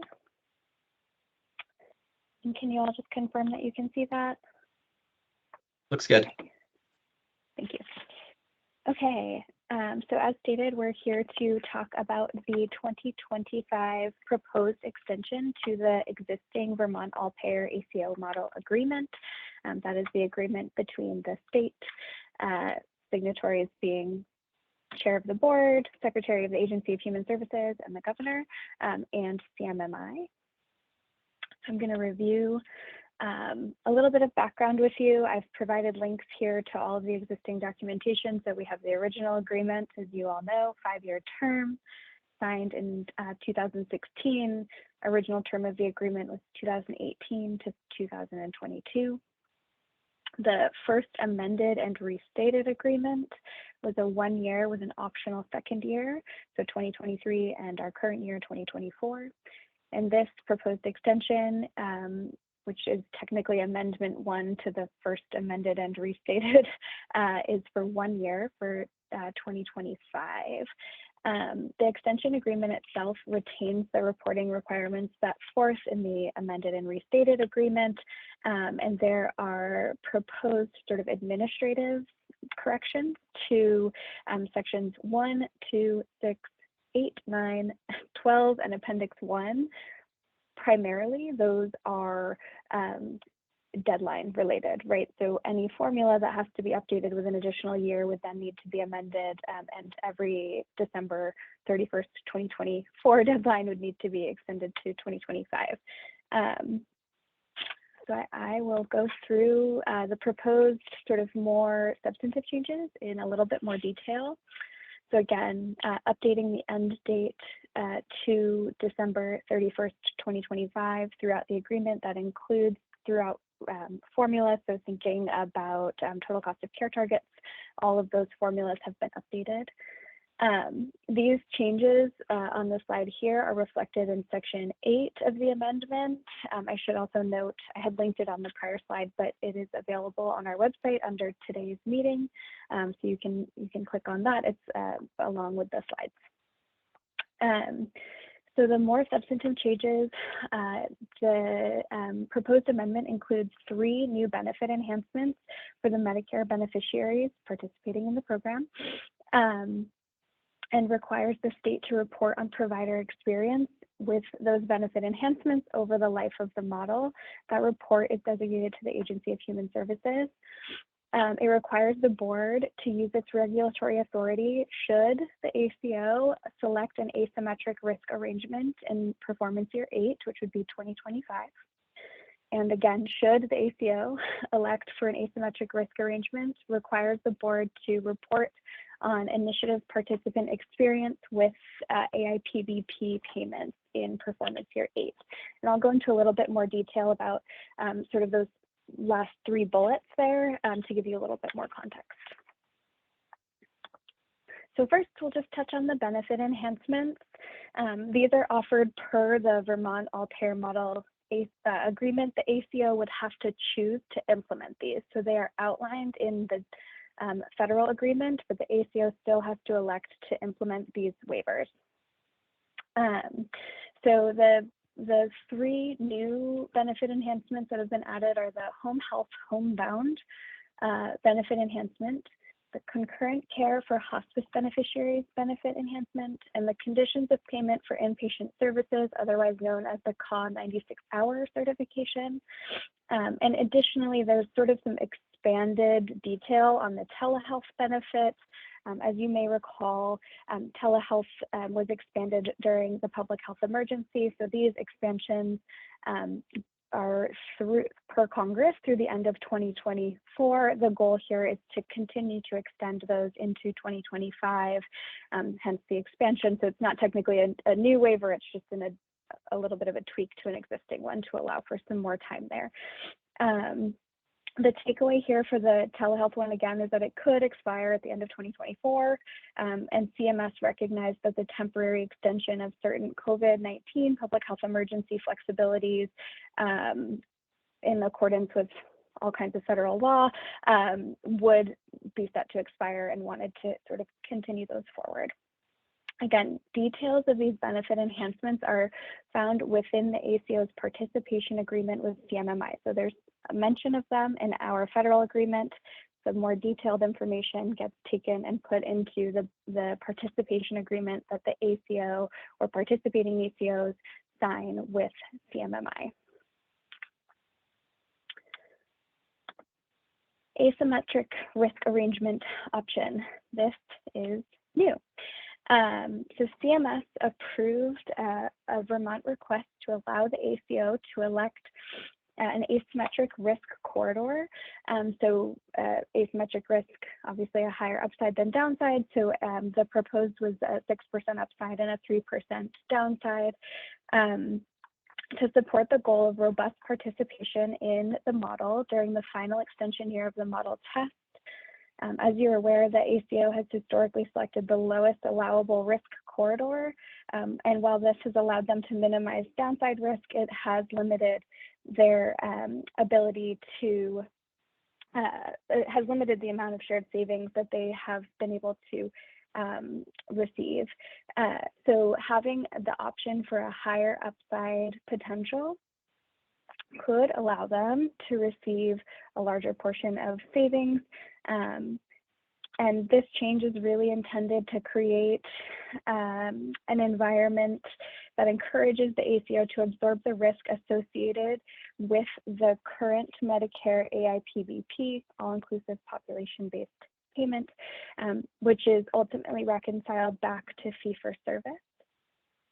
So the goal here is to effectively create unreconciled payments at the provider level. So while the reconciliation processes would still happen between the ACO and CMMI, the goal is to not pass that risk on to providers. Facilitating more stable, predictable, unreconciled payments at the provider level at this proposed final model year could serve as an important stepping stone to a future model. This may incentivize providers that have historically been unwilling to take on the risk that comes with AIPBP to participate in the alternative payment model.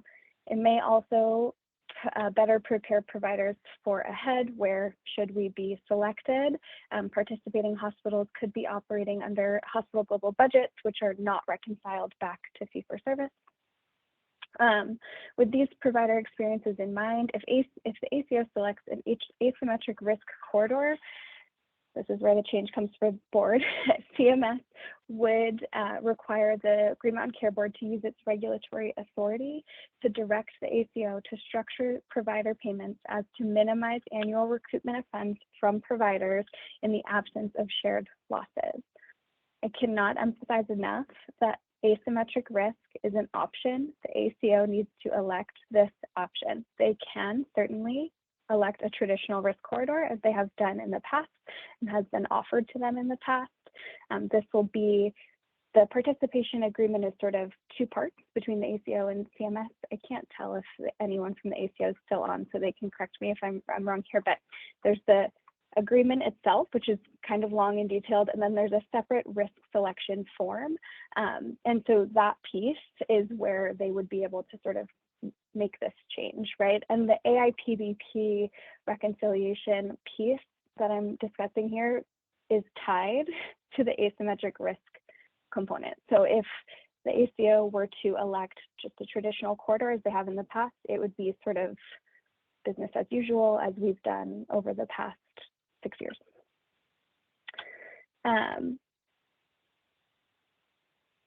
I just lost my mouse, there it is. So as a reminder, AIPBP is reconciled with total Medicare fee-for-service fee reduction amounts. So claims that were actually reduced during the performance year. This happens 2 times currently. First, when there's about 6 months of run out, this is pretty typical. You hear board staff talk about this a lot. 6 months of run out is usually what we aim for in all of our reporting. So 6 months of run out from the performance year. So that's usually around summertime, July or August of the year following the end of a performance year. And then again at 18 months. So that's again, usually July or August of the following year. So if we're thinking about 2023 claims, so 2023, the year that just ended, we'll see a reconciliation in the summer of 2024, so in the next few months, and then we will see one again in the summer of 2025. I know that's a lot. And then just sort of I'll move through this quickly. So next steps here, as Susan mentioned at the beginning of the meeting today, there's a public comment period open through Friday, April 26th on these sort of proposed changes to the agreement. There's a potential vote scheduled for Monday, April 29th. There's a board meeting that Monday. And then the fully executed amendment, so again, as I mentioned earlier, signed by all of the parties in Vermont, is due back no later than Wednesday, May 8th. So that's Chair Foster, Secretary Samuelson, and Governor Scott. And so sort of running these processes in parallel with all of those other teams as well. And with that, I will open it up to questions. Thank you very much. I'll open to the other board members.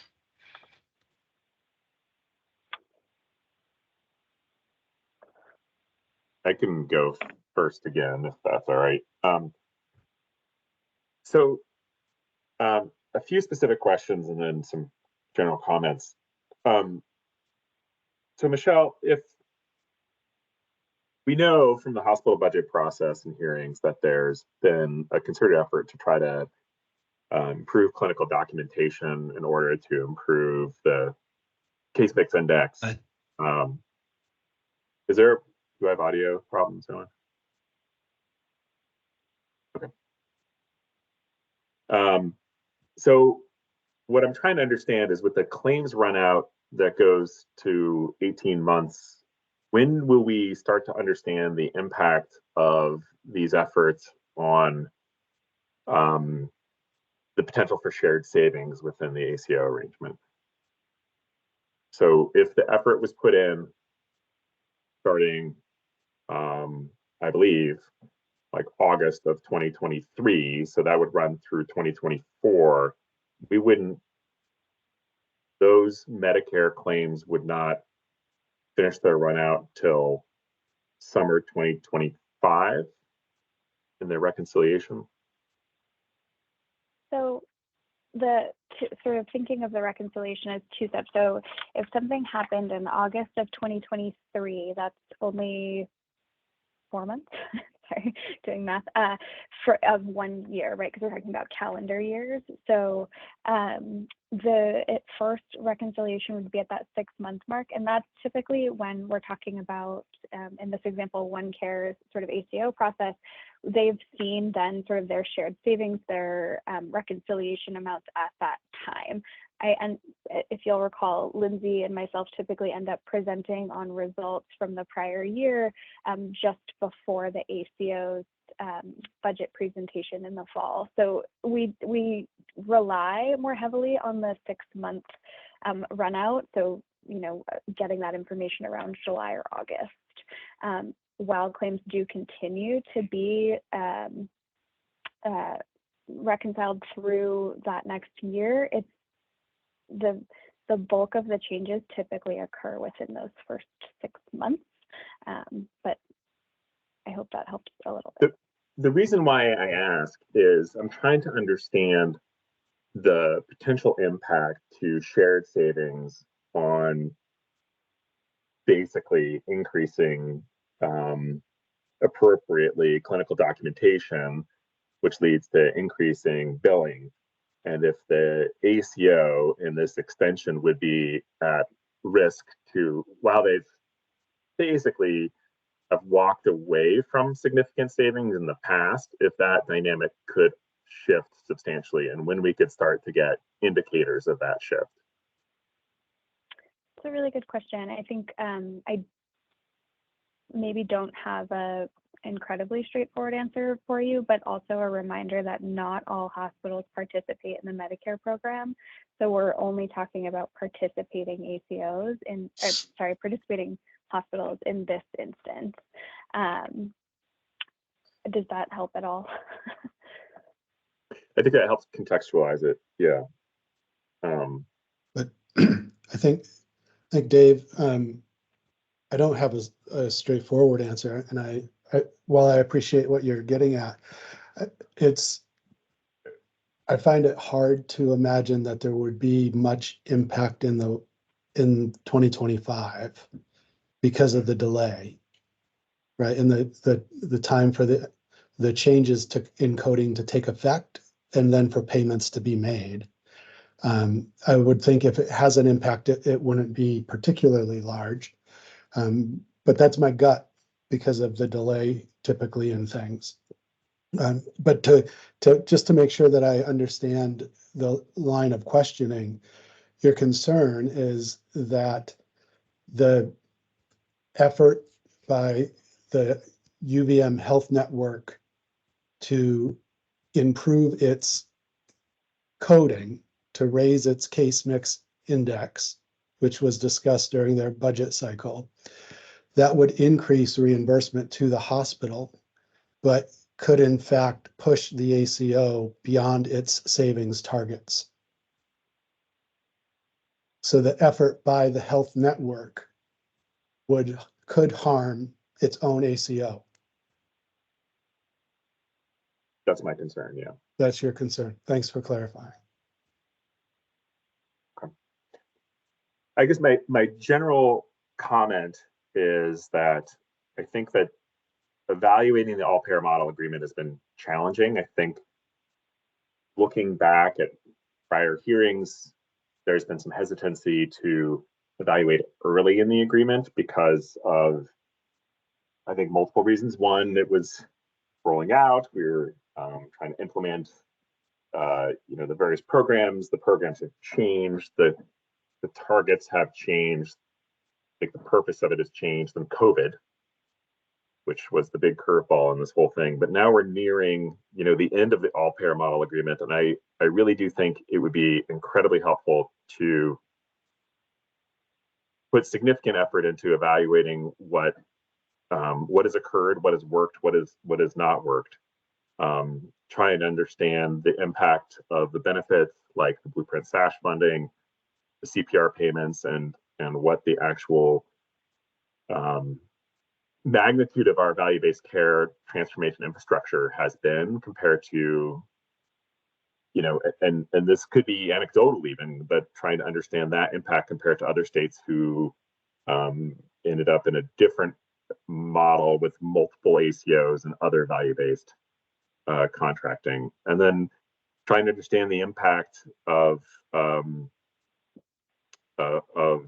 what has happened with commercial insurance through this period of time, and whether or not the all-payer model approach has been related to this significant increase in commercial insurance rates that has co-occurred. So I don't think that impacts whether or not the question at hand today and the presentation today. And I think that I feel supportive of moving forward with agreeing with the extension. I don't sign the extension, but agreeing to support the extension. But I think trying to really understand the impact of this model in a very quantitative but also qualitative way would be really important. Sure. So if I could just make one point, the all-payer model is evaluated federally through NORC, who is contracted with CMS. We are expecting around the same time every year, so in the next month or so, the next federal evaluation. I think at that point, if there are additional avenues that you'd like perhaps staff to explore, we obviously cannot direct NORC, but if there are additional places you'd like staff to explore or for us to work on, whether that means incorporating questions into the ACO's budget, I'm unsure, but like we can think about sort of more creative ways to get at some of the other points you're asking about. Yeah, I agree. I think that there's probably a bigger conversation about how to evaluate this model. I think the NORC report is one tool and one perspective that is really from the federal perspective, from CMMI's perspective. And I think in my reading, that's, the money that is saved there is money saved by Medicare. I think we need to think about it from the state's perspective and Vermonters' perspective, which I think is a quite different perspective than the NORC report. And it's taken me some time to understand that difference, but I think that's a really valuable different perspective to evaluate the program. So NRSC report's not particularly concerned about Vermont commercial insurance. They're not concerned about Medicaid particularly. That's a Medicare focused evaluation. And I am supportive of appropriate use of resources, federal or state, but I also think that I think there's, I think that it's very important to think about how that this model has impacted the state in other ways than just from the federal perspective.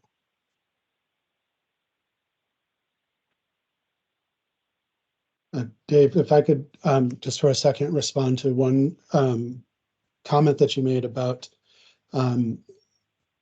whether the all-payer model has, I don't know if you use the exact word caused or not, but been associated with increases in commercial prices. There's certainly been an association in Vermont while the all-payer model has been in place. Commercial prices have risen faster in Vermont than most other places in the country. What we've seen around the country from a health policy perspective is that that's happened a lot. Nobody's designed a study to look for pure academic causation, but places that have participated in accountable care organizations, particularly large ones, have seen an increase in consolidation among their hospitals within their regions. And the regions with more consolidation, those consolidated entities raise prices to commercial payers faster than they were before consolidation. So there's an association that's consistent in many places that these type of agreements lead to increased prices for commercial payers.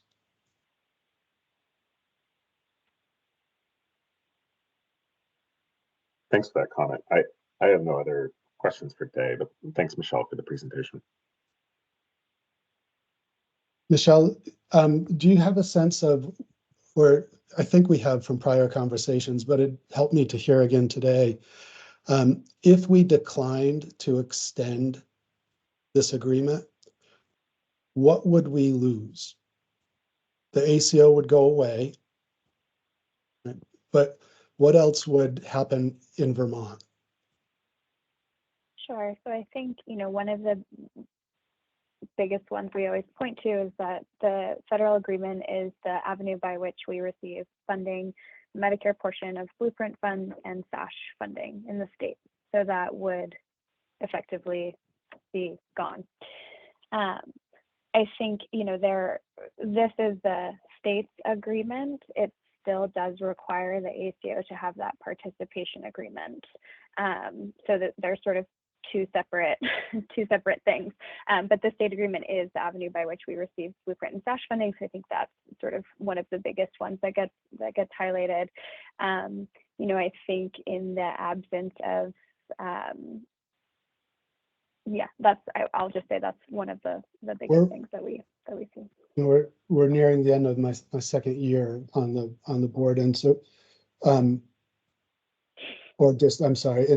into the beginning of the third. So I don't have the long history, but were Blueprint and SASH around before the all-payer model?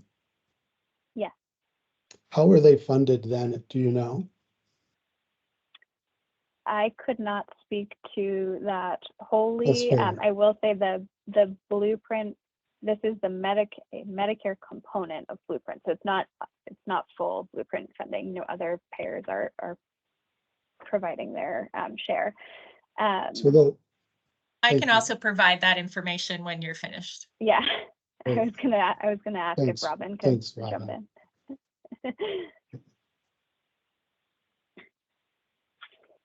Do you want me to go now, or do you want to finish, Tom? I don't want to interrupt you.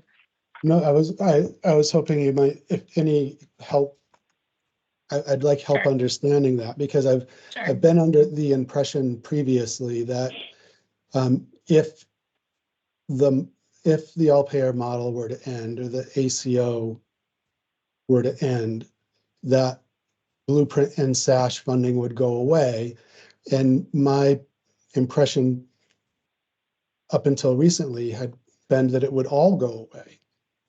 But now I'm questioning that. So if you could help, that'd be great. Absolutely, absolutely. So the Blueprint and SASH dollars that come through the all-payer model, as Michelle said, are the Medicare contribution to Blueprint and the majority of the SASH dollars. There's a small component of administrative dollars that come through the state budget through Dale to SASH, but the vast majority of SASH's funding is through this vehicle because they're majority Medicare, right? So they don't, it's kind of tied to their patient population, which is over 65, and so thus is funded by Medicare.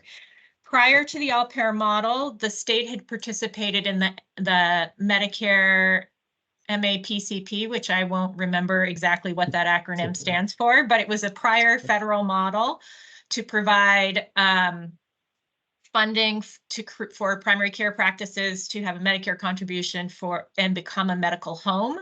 And the state was able to negotiate, including not just the PMPM to the practices, but also the dollars that go to the community health team and SASH through that federal agreement. So it started in a prior federal agreement. The Fed stopped that program. We moved into the APM and were able to continue that funding stream through the new agreement.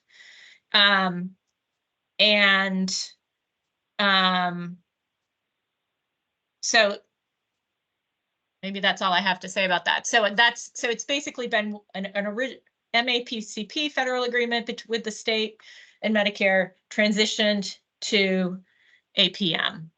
Okay. Thank you. And so the APM2, which we're talking about, would be a way of extending that agreement further. Is that right? Yes. So Okay. yes. So the federal government has been open to continuing these contributions towards Blueprint and SASH because we've had a continuous period of time of federal agreements, even though we've transitioned from one type of agreement to another type of agreement to potentially a third type of agreement. So the continuity of time is actually an important element, not just for Blueprint and SASH, but also for any other sort of Medicare savings that we might want to argue for in the future. Because there's, sorry, I'm almost done. That's okay. I'm sorry. Because I interrupted. and there is a history or precedent in other states, particularly Maryland, of the feds being willing to sort of continue seeing it as a continuation of an agreement, even though it's a new model. I see. Are there other models other than the all-payer model 2 that could afford this opportunity of continuing Blueprint and SASH funding? No, the feds have been clear that the only vehicle for a state agreement is the AHEAD model in the future. There are other Medicare programs. They would not come with the additional funding for Blueprint and SASH. Okay. The other thing I just wanted to mention is that I don't agree that if we don't have an all-payer model that the ACO goes away. What goes away is the Vermont Medicare Next Generation ACO program. The ACO could choose to participate in the Medicare Shared Savings Program, which is open to ACOs around the country. So there is so it's not, even though we think of them, I think, together, they could choose to do a different program if this one wasn't available. If they chose to do a different program, that would not solve the problem of continuing funding for Blueprint and SASH.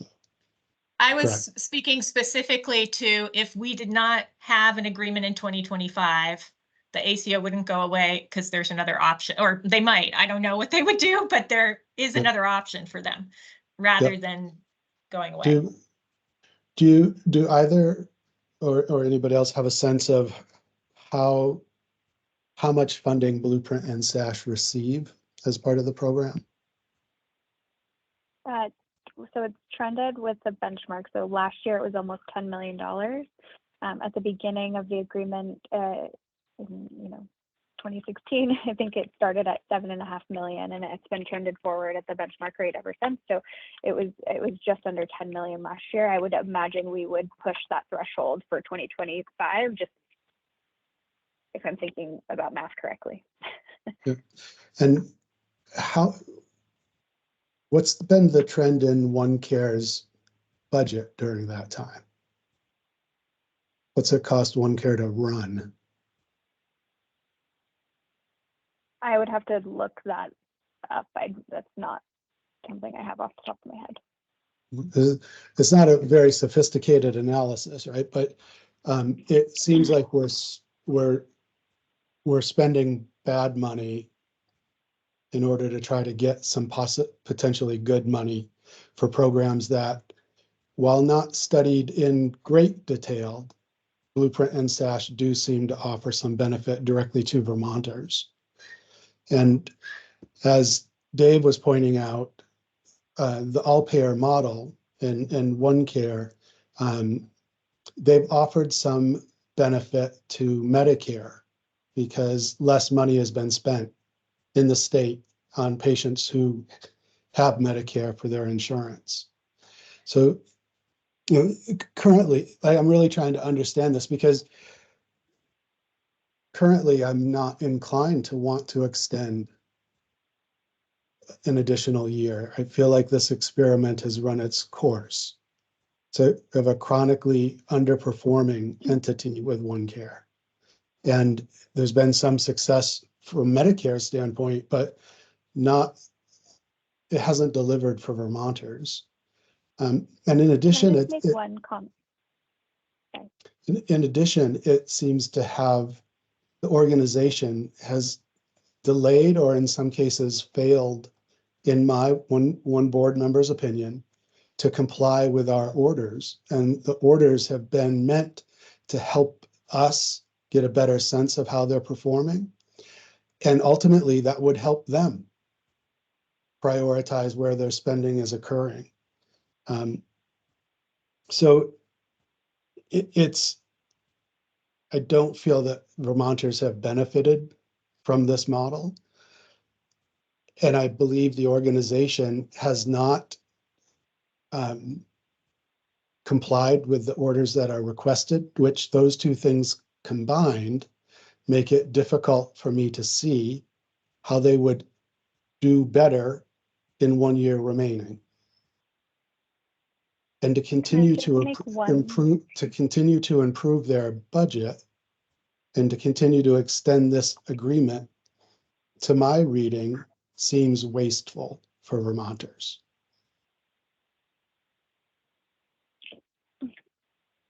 I just want to clarify that Blueprint and SASH have been evaluated, and I can get those evaluations to you if you'd like to see them pretty significantly. And I believe we're part of the sort of reason that we were able to continue moving them into this model.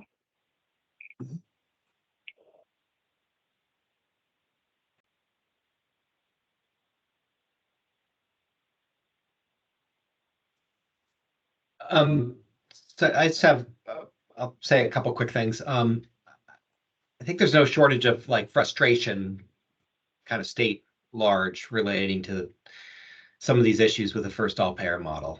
That doesn't mean it wasn't a good model, and it doesn't mean that it wasn't a really good idea. There's many reasons why good ideas don't come to fruition as you hope. And there's expectations and some realistic hopes and expectations and some that aren't. And there's a lot of frustration. I get that. I think that Member Walsh and Dr. Merman's points are fair. It is concerning to me that there hasn't been a Vermont evaluation, right? That would help make it an easier decision to go forward. And I can understand, I'm sympathetic to the view that we're spending a lot of money and the real crux of the benefit is the Blueprint and SASH money. That Blueprint and SASH money is very, very critical and very, very important. And the CPR money is very important to keeping the primary care providers stable at this time when we really, really need them. But I think there is an argument that perhaps what we're paying is more than what we're getting. But it's frustrating that we don't actually know that to the degree to which we would like. Nonetheless, while I recognize all of those issues, and I think that they're fair issues and good questions, I will be inclined to vote for this and to support an extension. And the reason for that really is a concern from the provider perspective of disruption. And it'd be a very, very large change very, very suddenly. And I do think that, you know, a sudden change without the Blueprint or SASH money being allocated for would be problematic for the state. So we might be paying more than we should, and we might be paying more than we want. And we should have had a plan from the start that there would be an independent Vermont evaluation. There isn't, and that's a fair concern. But I think given where we are, I will be supportive of the extension. And I don't know if OneCare is still on. Mr. Berman or Mr. Boris, are you guys still here by chance? Maybe not.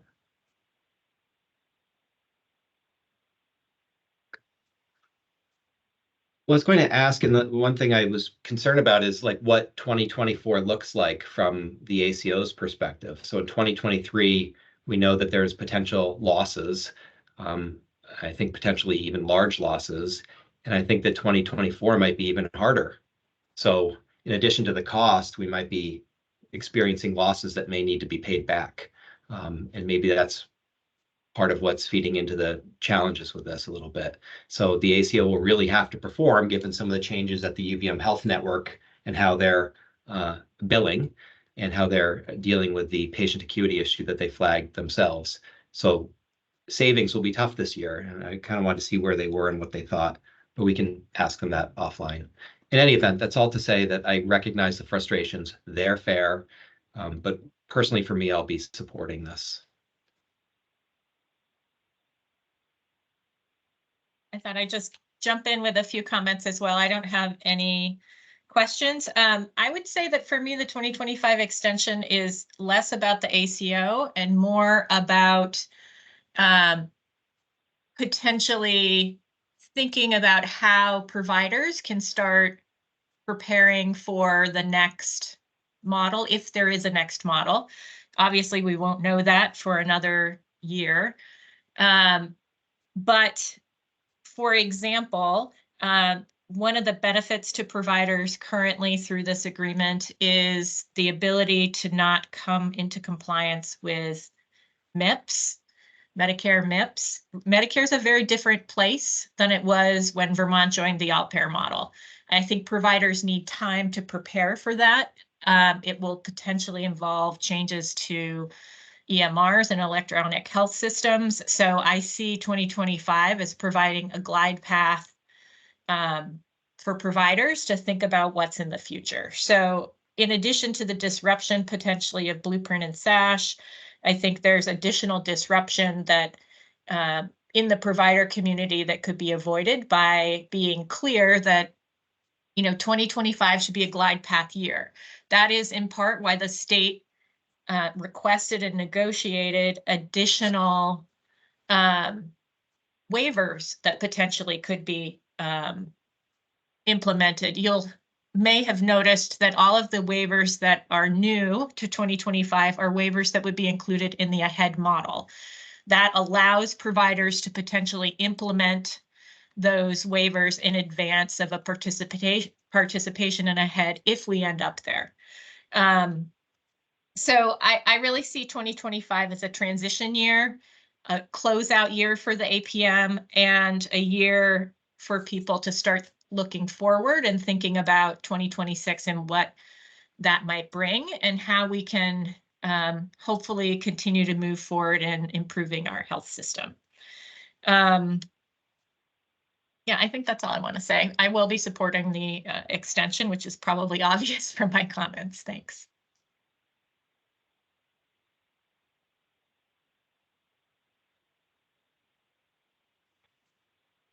Okay. Seeing no other board comment at this time, I will open it up to the healthcare advocate. Thank you, Chair Foster. We're still reviewing it within our team. So at this time, I just want to thank Michelle for all the work and for the board for posting it on the website. And thanks for the conversation today. Thank you.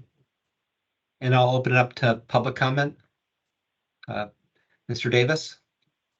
Thank you, Mr. Chairman. I'm just a couple of points.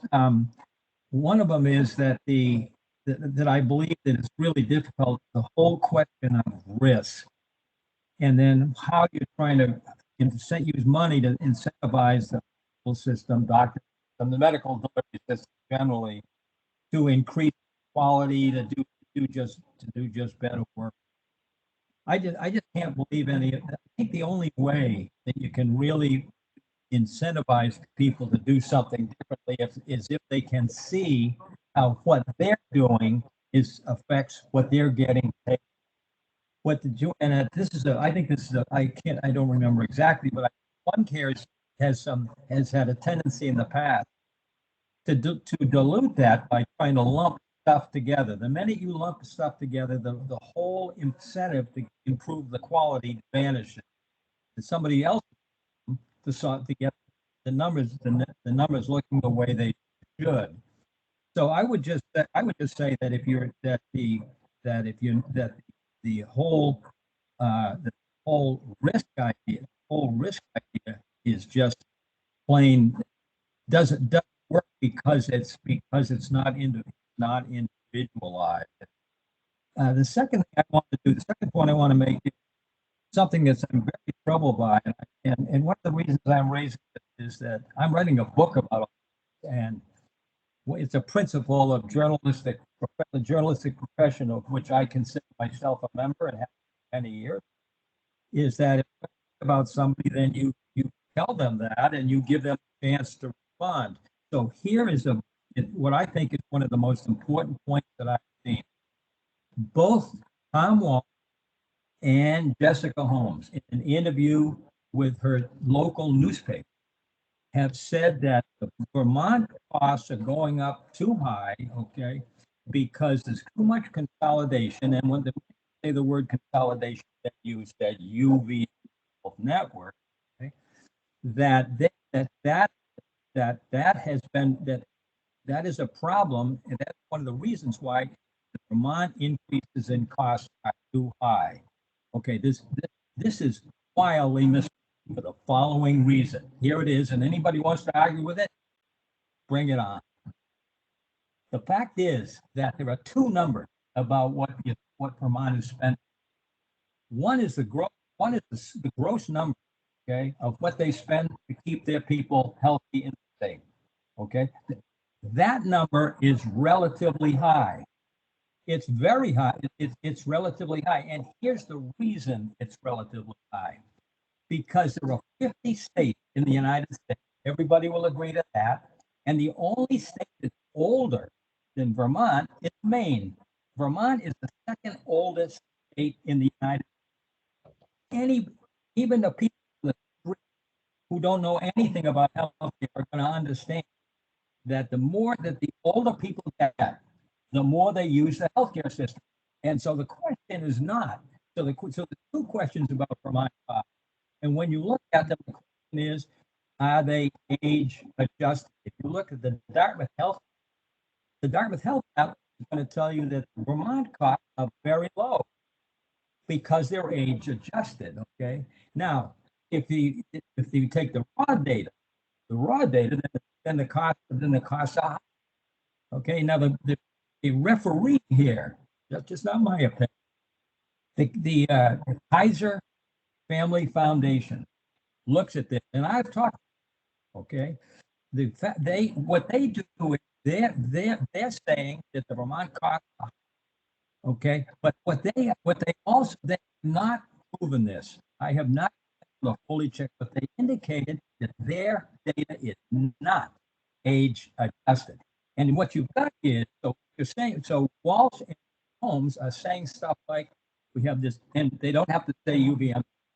Everybody knows that everything is tiny in Vermont except the University of Health, not Vermont Health Network. What the fact of the matter is that that consolidation, all the research shows that from all across the country, that consolidation is in the healthcare system is raising prices because the bigger integrated system has more economic power than the little guys. That's true. But guess what? It's not true in Vermont, and you guys know. And here's why. Here's the hard example. You just approved in August the 2024 year budget for the health network, and you allowed them to get, like, I can't remember the exact numbers, but 10-12% increase in their net patient revenue. Terrific. Sounds really good. Except then what you did was, in addition to that, you forbade them to go to the insurance industry, which is the only place you can get new money. The only place. And what you gave them was okay, so here's what I want to know. And so I sent this question to Holmes, and now I'm asking it to Holmes to Walsh because this is the only one I get to him. Where's the muscle there? Yeah, show me how UVMMC, okay, it's got a lot of muscle on this thing. When they said they needed 12%, perfect. Your job is to judge whether that means anything. But you granted 12 and you gave them 3. Tell me what the value to them is for getting 12. The idea that they can just diddle something around, change that is just garbage. Anyway, so that's my comment. Thank you. Mr. Davis, if you don't mind, I have a couple questions. Your comment about the first comment, in your view, the risk isn't having the impact we would expect because it's too diffuse from the providers. They're not recognizing it individually because it's not impacting them.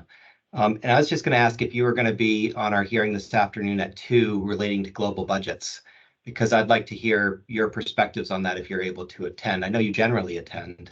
Oh, you should never have said that. You want my opinion? I'll be there. Yes, sir. The answer to that is yes. Yeah, no, I like all the public comments and opinions. So yeah, definitely, I'd appreciate that. Thank you. And then the question on age adjusted, you said, I think we're actually the 3rd oldest state, not the 2nd. And the other New England states, I think Mass is 17th, Rhode Island's like 9th. They're all generally pretty old in New England. You said age adjusted would mean that, older people need more care. Do you see that in the utilization data and access data we have in Vermont, that our Vermonters are getting more care because of the age? Of course. I mean, it's totally in the data. And the thing is that this whole system, Mr. Chairman, was started in Vermont by a guy named Jack Wenberg in early mid 1970s. Okay, and I looked at that. I did a 2.5 hour documentary on it that's on national. The question is that the medical practice patterns, okay, are the variations justified? And Wenberg's work, and not only Wenberg's work, the 2009, everybody should read it. 17 printed pages. Two go on piece, the New Yorker, the New Yorker magazine in 2000 and just juxtaposes the kind of medical care that's delivered in Homestead County, Minnesota, the lowest in the United States is by Mayo Clinic, and when it's your life on the line, Mayo Clinic, your last stop. The next stop is the Crowns. And so, in any event, that's what. And so when when UPM comes in, argue to you, we're the best cost in the United States, okay? And then somebody else in and says you're the highest cost in the United States. The difference in those two numbers are real. It's not that they don't exist. The thing is, the whole question in utilization is age adjustment. If you want to compare Rutland County, the utilization patterns in Rutland County compared to the utilization patterns in Chittenden County, okay, then what you'll find is that the University on individual prices are going to be higher. Now, part of that is because all of they deliver tertiary care in Rutland. But the reality, if you look at the cost per capita in Chittenden County is a full third to a half below the cost per capita in Rutland County. And if you did that, you adjusted that, raw number would be logical. Check it out. And so two questions on that. So one, you said we're getting more expensive because we're getting older, but has our age in Vermont increased over the last 10, 20 years, or have we always been an old state? Well, we've always been a relatively old state, but we're getting older. And so what we're happening is, if you look at the whole state, county by county, okay, some counties are getting older faster, okay, sure. But so Chittenden County, which is 25% of the entire population, it's 25% of everything, okay. And so if you just look at that, okay, and I compared, for example, I've actually done this computation, Mr. Chairman. People say, what's the price of an MRI? And let's say it's $1,000. There's an MRI, you're going to get $1,000. Okay. What is the MRI in Chittenden and UVM? And what is the MRI at some other hospital? Okay. The UVM hospital will be higher cost for MRI. But then look at the incident. The practice pattern in Rutland to use MRI is twice what it is in Chittenden County. Okay, if you think that doesn't happen, then all you have to do is do 8th grade arithmetic, and you will get hammered financially, okay, by going Rutland. So as we age, we get more expensive. That makes sense to me. And as we age, we should see higher utilization. So Vermont's one of the more expensive states for healthcare because we're old. We should also see a correlation where Vermont has some of the highest utilization in the country. It depends. The Vermont is not a monolith in the medical system. If you look, this data is all owned by you. This is all in all that October 27, 2021 data. It's 400 pages, okay? And I printed the relevant, all of them. Okay, so the reality is, Vermont is old, is getting older, okay? Now I don't know whether, I think my data shows that it's second old, but it's very old. And it's getting somewhat older, but it's been old. It's all been old for 30 years. It was older in 20 when I started looking at 1980, and it's still old. And so the question is really, how you look at that. And you shouldn't believe me. You guys know what I have to say, but go look at your own data. You've got three coming at the quality issues. You've got PQI. You've got mathematical stuff coming in there. You've got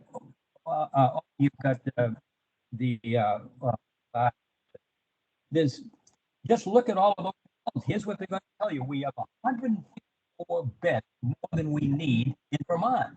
So that the performance of the Health Network, okay, compared to the 11 hospitals in the non-UVM, that difference, okay, is the size of the Grand Canyon. And the problem is that that UVM is held in such terrible regard, significant, as I've written, by their own fault. Okay, but what they are is a huge target. So you weren't there, but you would have had a great time the day this board was meeting in a room 10 in the State House, and the door bursts open, and in comes 15 guys in red t-shirts from some organization, jumping all over the room, and you can't take the green, you cannot take the Blue Cross premium rate up because nobody can afford it. Well, okay, so you tell me, how easy is it to take money away from UVM compared to how much money you take? You've got 3 hospitals that completely fail their hospital test, and it's all in there.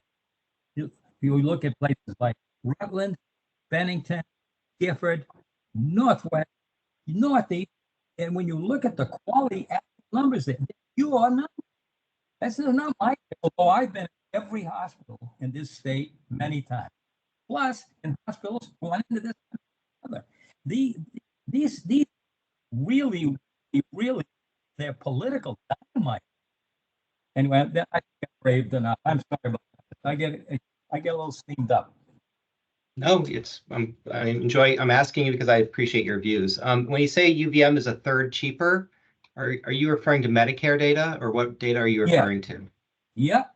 And so Mr. Walsh will tell you, oh, the Medicare data doesn't differ. You can believe that if you want. I don't. The UVM, and here's what I ask Dr. Merman. When people come into his ER, okay, does he treat them differently depending on who their payer is? How about that? Pay them different? He treat them differently? I'm happy to address that. I no, and I've never worked at any hospital emergency department that would treat patients differently based on their payer, nor have I spoken with a colleague at any place in the country that would treat their patients differently depending on their payer in the emergency department. So I'm really appreciative of the federal law of the EMTALA Act in '92 that codified that into federal law, and it actually really focused the profession of emergency medicine. So that's it. Okay, Clear so statement. Mr. Chairman, just listen to what Merman just said. That is why you can comfortably use the Dartmouth Health Atlas data, because it's Medicare based. But the doctors, there may be a few, but most doctors care about their patients, okay? And whatever they think is right, okay, that's what they're doing, and they're not changing.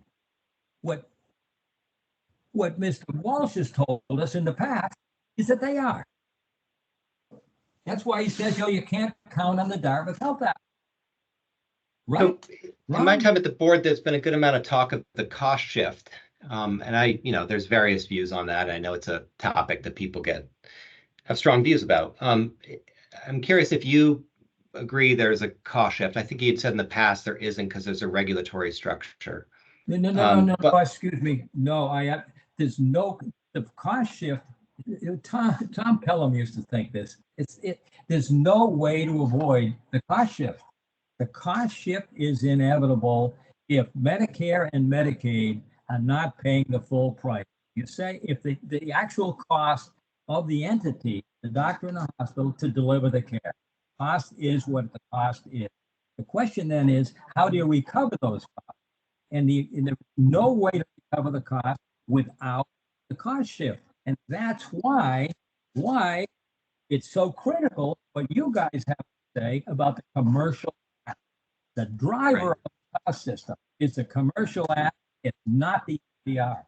And so when you get in there and so absolutely. And so I mean, this is hard to see. There is no, the idea that you can align that many commentators that actually I think don't know what they're talking about. We have to align these costs, okay, so that we shouldn't have a cost shift. Let's make the cost shift go away. That's like saying we should make cancer go away. Now, we should make cancer go away, but how are we going to do it? There's no way, at all in the current system. In the current system, no way to avoid the cost. And the only so let me interrupt, because I want to understand one particular thing from your viewpoint. UVM is a third cheaper, but that's on Medicare. Do you have a view as to if UVM is cheaper for Medicaid or commercial? No, the Medicaid and commercial. Medicaid and Medicare pay what they want to pay. But neither one of them. You said UVM is a third cheaper, and I want to understand if they're a third cheaper as well for commercial or for Medicaid, or if you're. No, they're not a third cheaper on Medicare. But the thing is that neither Medicare pays much better than Medicaid. Okay, but and that's changed over time. The delta used to be tremendous. I mean, the shortfall of Medicare and Medicaid is terrible. The reason why it's so desperately important that OneCare or somebody continues to get the money into the primary care community in Vermont, that if you're a primary care doc, you're already living nuts and berries compared to orthopedic surgery. And if too many patients are Medicaid, you can't go there, and that's that you can't even do it. And one of the things you can do is you can say to the Vermont, and people have said this. They've said to the Vermont legislature, you need to increase Medicaid. What that would do is, if the legislature would increase Medicaid payments, the pressure on you guys to keep Blue Cross rates down would decrease. Okay. The problem is, Vermont is a tiny frozen state with 500,000 people. They don't have not enough money for anything, whether it's hospitals or schools or fix Lake Champlain or anything else. This is really hard. I mean, that's my opinion. It's really, really hard. And and I've worked from I was a regulator. I was also in the legislature. I mean, I ran healthcare with Madeline. The thing, this is your problem hard, and you can. It's hard enough if you look at the whole system. But what you guys have chosen to do is not look at that ocean of data. It's going to tell you that your biggest problems lie outside the UVM work, okay? And the political cost of doing that is really high. I'll just share a quick observation. I think the political optics of any of it's really hard, whether it's small hospital, UVM, ACO, all the politics are always tough from my vantage point. But I want to focus on that question. I mean, you've made this point before about UVM being cheaper. Is UVM cheaper for commercial as compared to the other hospitals? Oh, absolutely. Because their cost performance on a per capita basis is the same for commercial as it is for Medicare. For commercial and for Medicare and Medicare. You get a cardiothoracic surgeon, you get an orthopedic guy that's whether to do disc operation. What you do, you get some kind of traumatic difficulty that you need a trauma 1 center. All of that kind of stuff is subject to utilization, variation in medical pattern. Okay, and the question is, does the doctors in the system, have an incentive, a huge financial incentive, to order every test, every metric, every case? If you want to get a hip replacement at Dartmouth, you want to get a hip replacement at UVM, if you want to get a replacement at Copley, okay, which is a black swan type, if you want, okay, then you're looking at 6. And the reason they're going to take a look at that. Now, if you call up a small hospital in Vermont, okay, and say that you want a hip replacement, you call up Springfield, you call up Gifford. Yeah, go ahead, try it, okay? You could lie, call them up. I need a hip replacement, and you do that. What they'll tell you is Tuesday. If you think that doesn't work, we've got 50 years in the United States. Our costs are a third the higher than in the rest of the world. Not an act.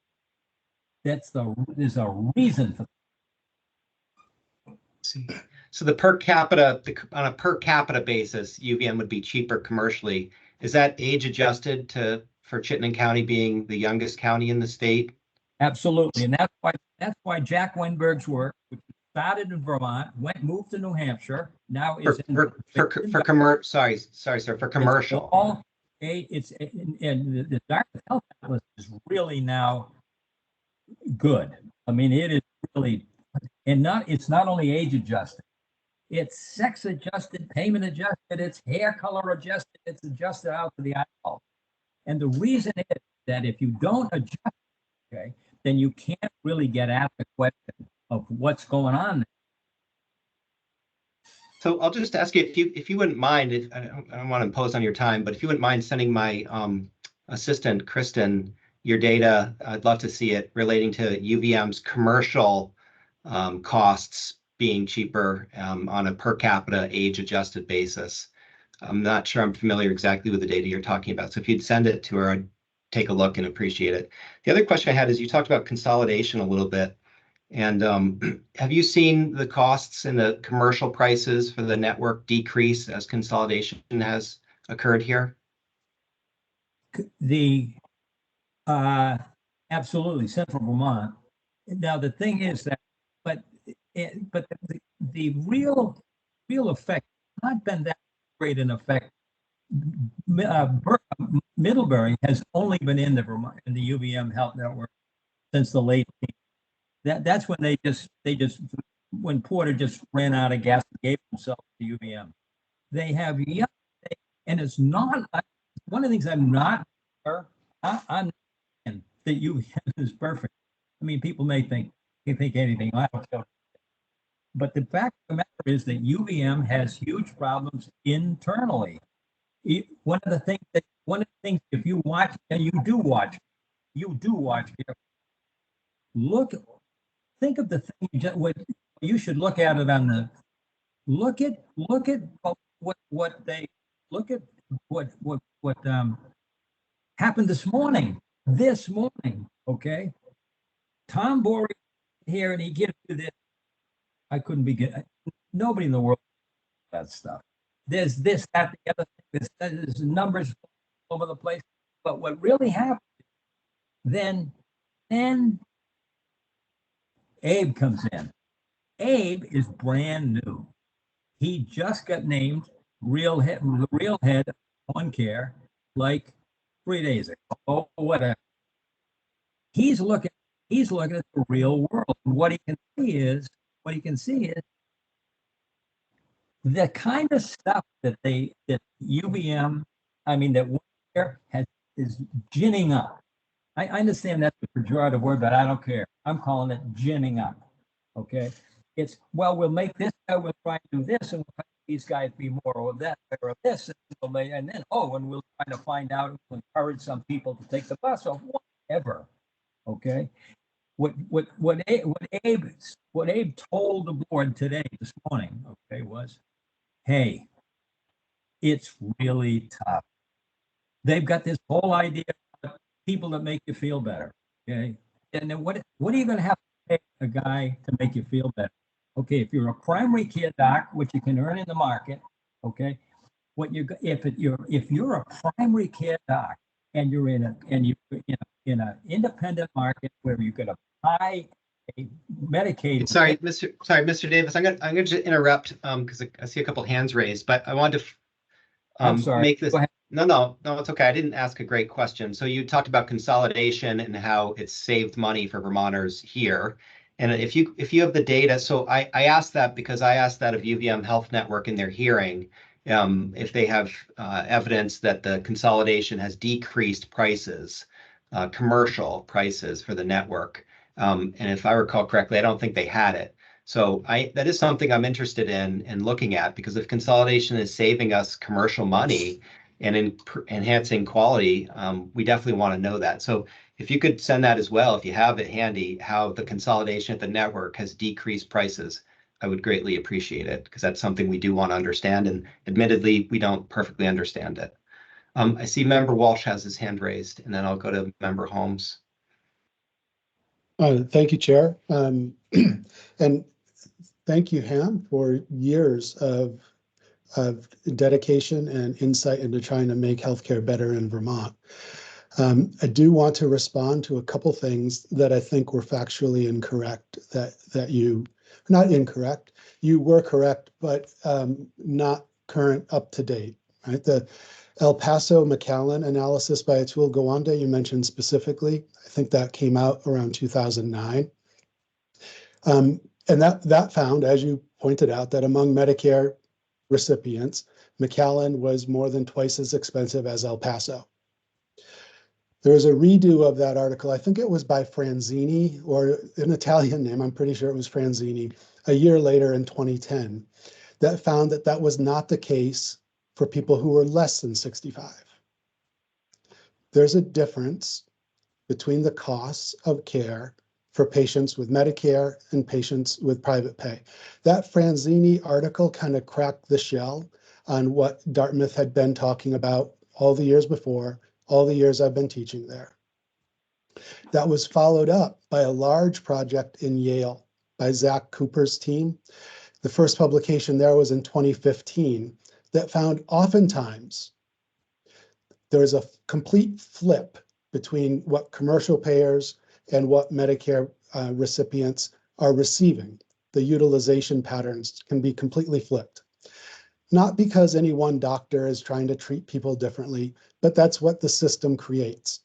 So if anybody's been listening throughout this conversation with Ham, I'd encourage them to see the Franzini article, 2010 Health Affairs, revisit to McAllen and El Paso, and to go to the Yale Healthcare Pricing Project run by Zach Cooper. Take a look at the data It's folks at Dartmouth have come to grips with it, that all the years we were espousing that Medicare findings extrapolate and can be generalized to commercial, that's been disproven. We've kind of had to eat our dirt there. So those are the facts. Those are the current facts since it's only been expanded since 2015. So if anybody's still listening and wants to know, please check those things out. I see Member Holmes has her hand raised as well. Yeah, thank you. I just wanted to clarify, Mr. Davis, I think misrepresented my comments in the Addison Independent. I believe, if I'm correct, he claimed that I attributed rising prices in healthcare in Vermont to hospital consolidation. And I just wanted to pull up the actual article and say what I actually said, which was, over the past 2 decades, we have seen an increase in hospital affiliations, both in the state and at a national level. Hospital consolidation has the potential to reduce costs, increase access to services, and improve care coordination, but it also tends to drive up prices and impact affordability. To my knowledge, there has not been an empirical study of the net impact of recent affiliations in Vermont. Those were my words. That's what I said.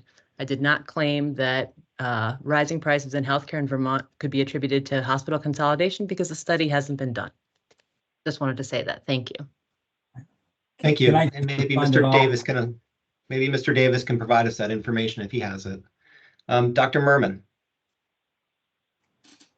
Yeah, thanks. Mr. Davis, I took your age-adjusted comments recently and spent several hours trying to dig through age adjustment and cost of care. And I really couldn't find a great trend. So Maine is the highest age state in the country, and I'm just going off my memory of what I found. Vermont, New Hampshire, Florida, and maybe one other state were all 43 on average. Maine is 45. The average age in the country is 38.1, and Chittenden County, I believe, is 36, which is the youngest county in Vermont.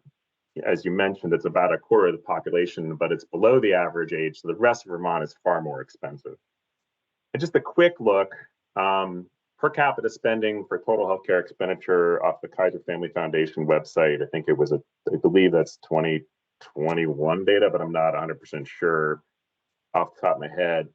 But basically, if Vermont spent per capita what its neighbor New Hampshire spends per capita, which is the same age, we would be spending about $600 million less per year in healthcare in Vermont. And if we were Florida, and I am not going to hold up Florida as the system of healthcare that I aspire to be, where you have pretty high utilization compared to Vermont, high unnecessary treatments, probably high potentially avoidable care or potentially harmful care. But with all of that, they're a third cheaper per person per capita than Vermont. So if we spent in Vermont the same amount that they spend per capita in Florida, in hospital spending, we'd spend about $1 billion less a year. So I had a really hard time finding a really good age correlation to cost of care. Now, I think intuitively we know that it takes higher, older people use more care, and higher utilization, they have higher intensity of use of care. But when we look at cost, this wasn't really a super strong clear trend. The age drives overall system cost. Definitely an impact, but a lot of variability that I think we could work with. Thank you. I'll just say, Mr. Davis, I appreciate you coming this afternoon and sending any data you have to help inform us as best we can all be informed. And is there any other public comment? We're getting towards noon, and we have another hearing this afternoon. Anyone else? Great. All right. Well, I appreciate it, and we'll see everyone at 2:15, I think is when we start. We'll take a recess till then. Thank you.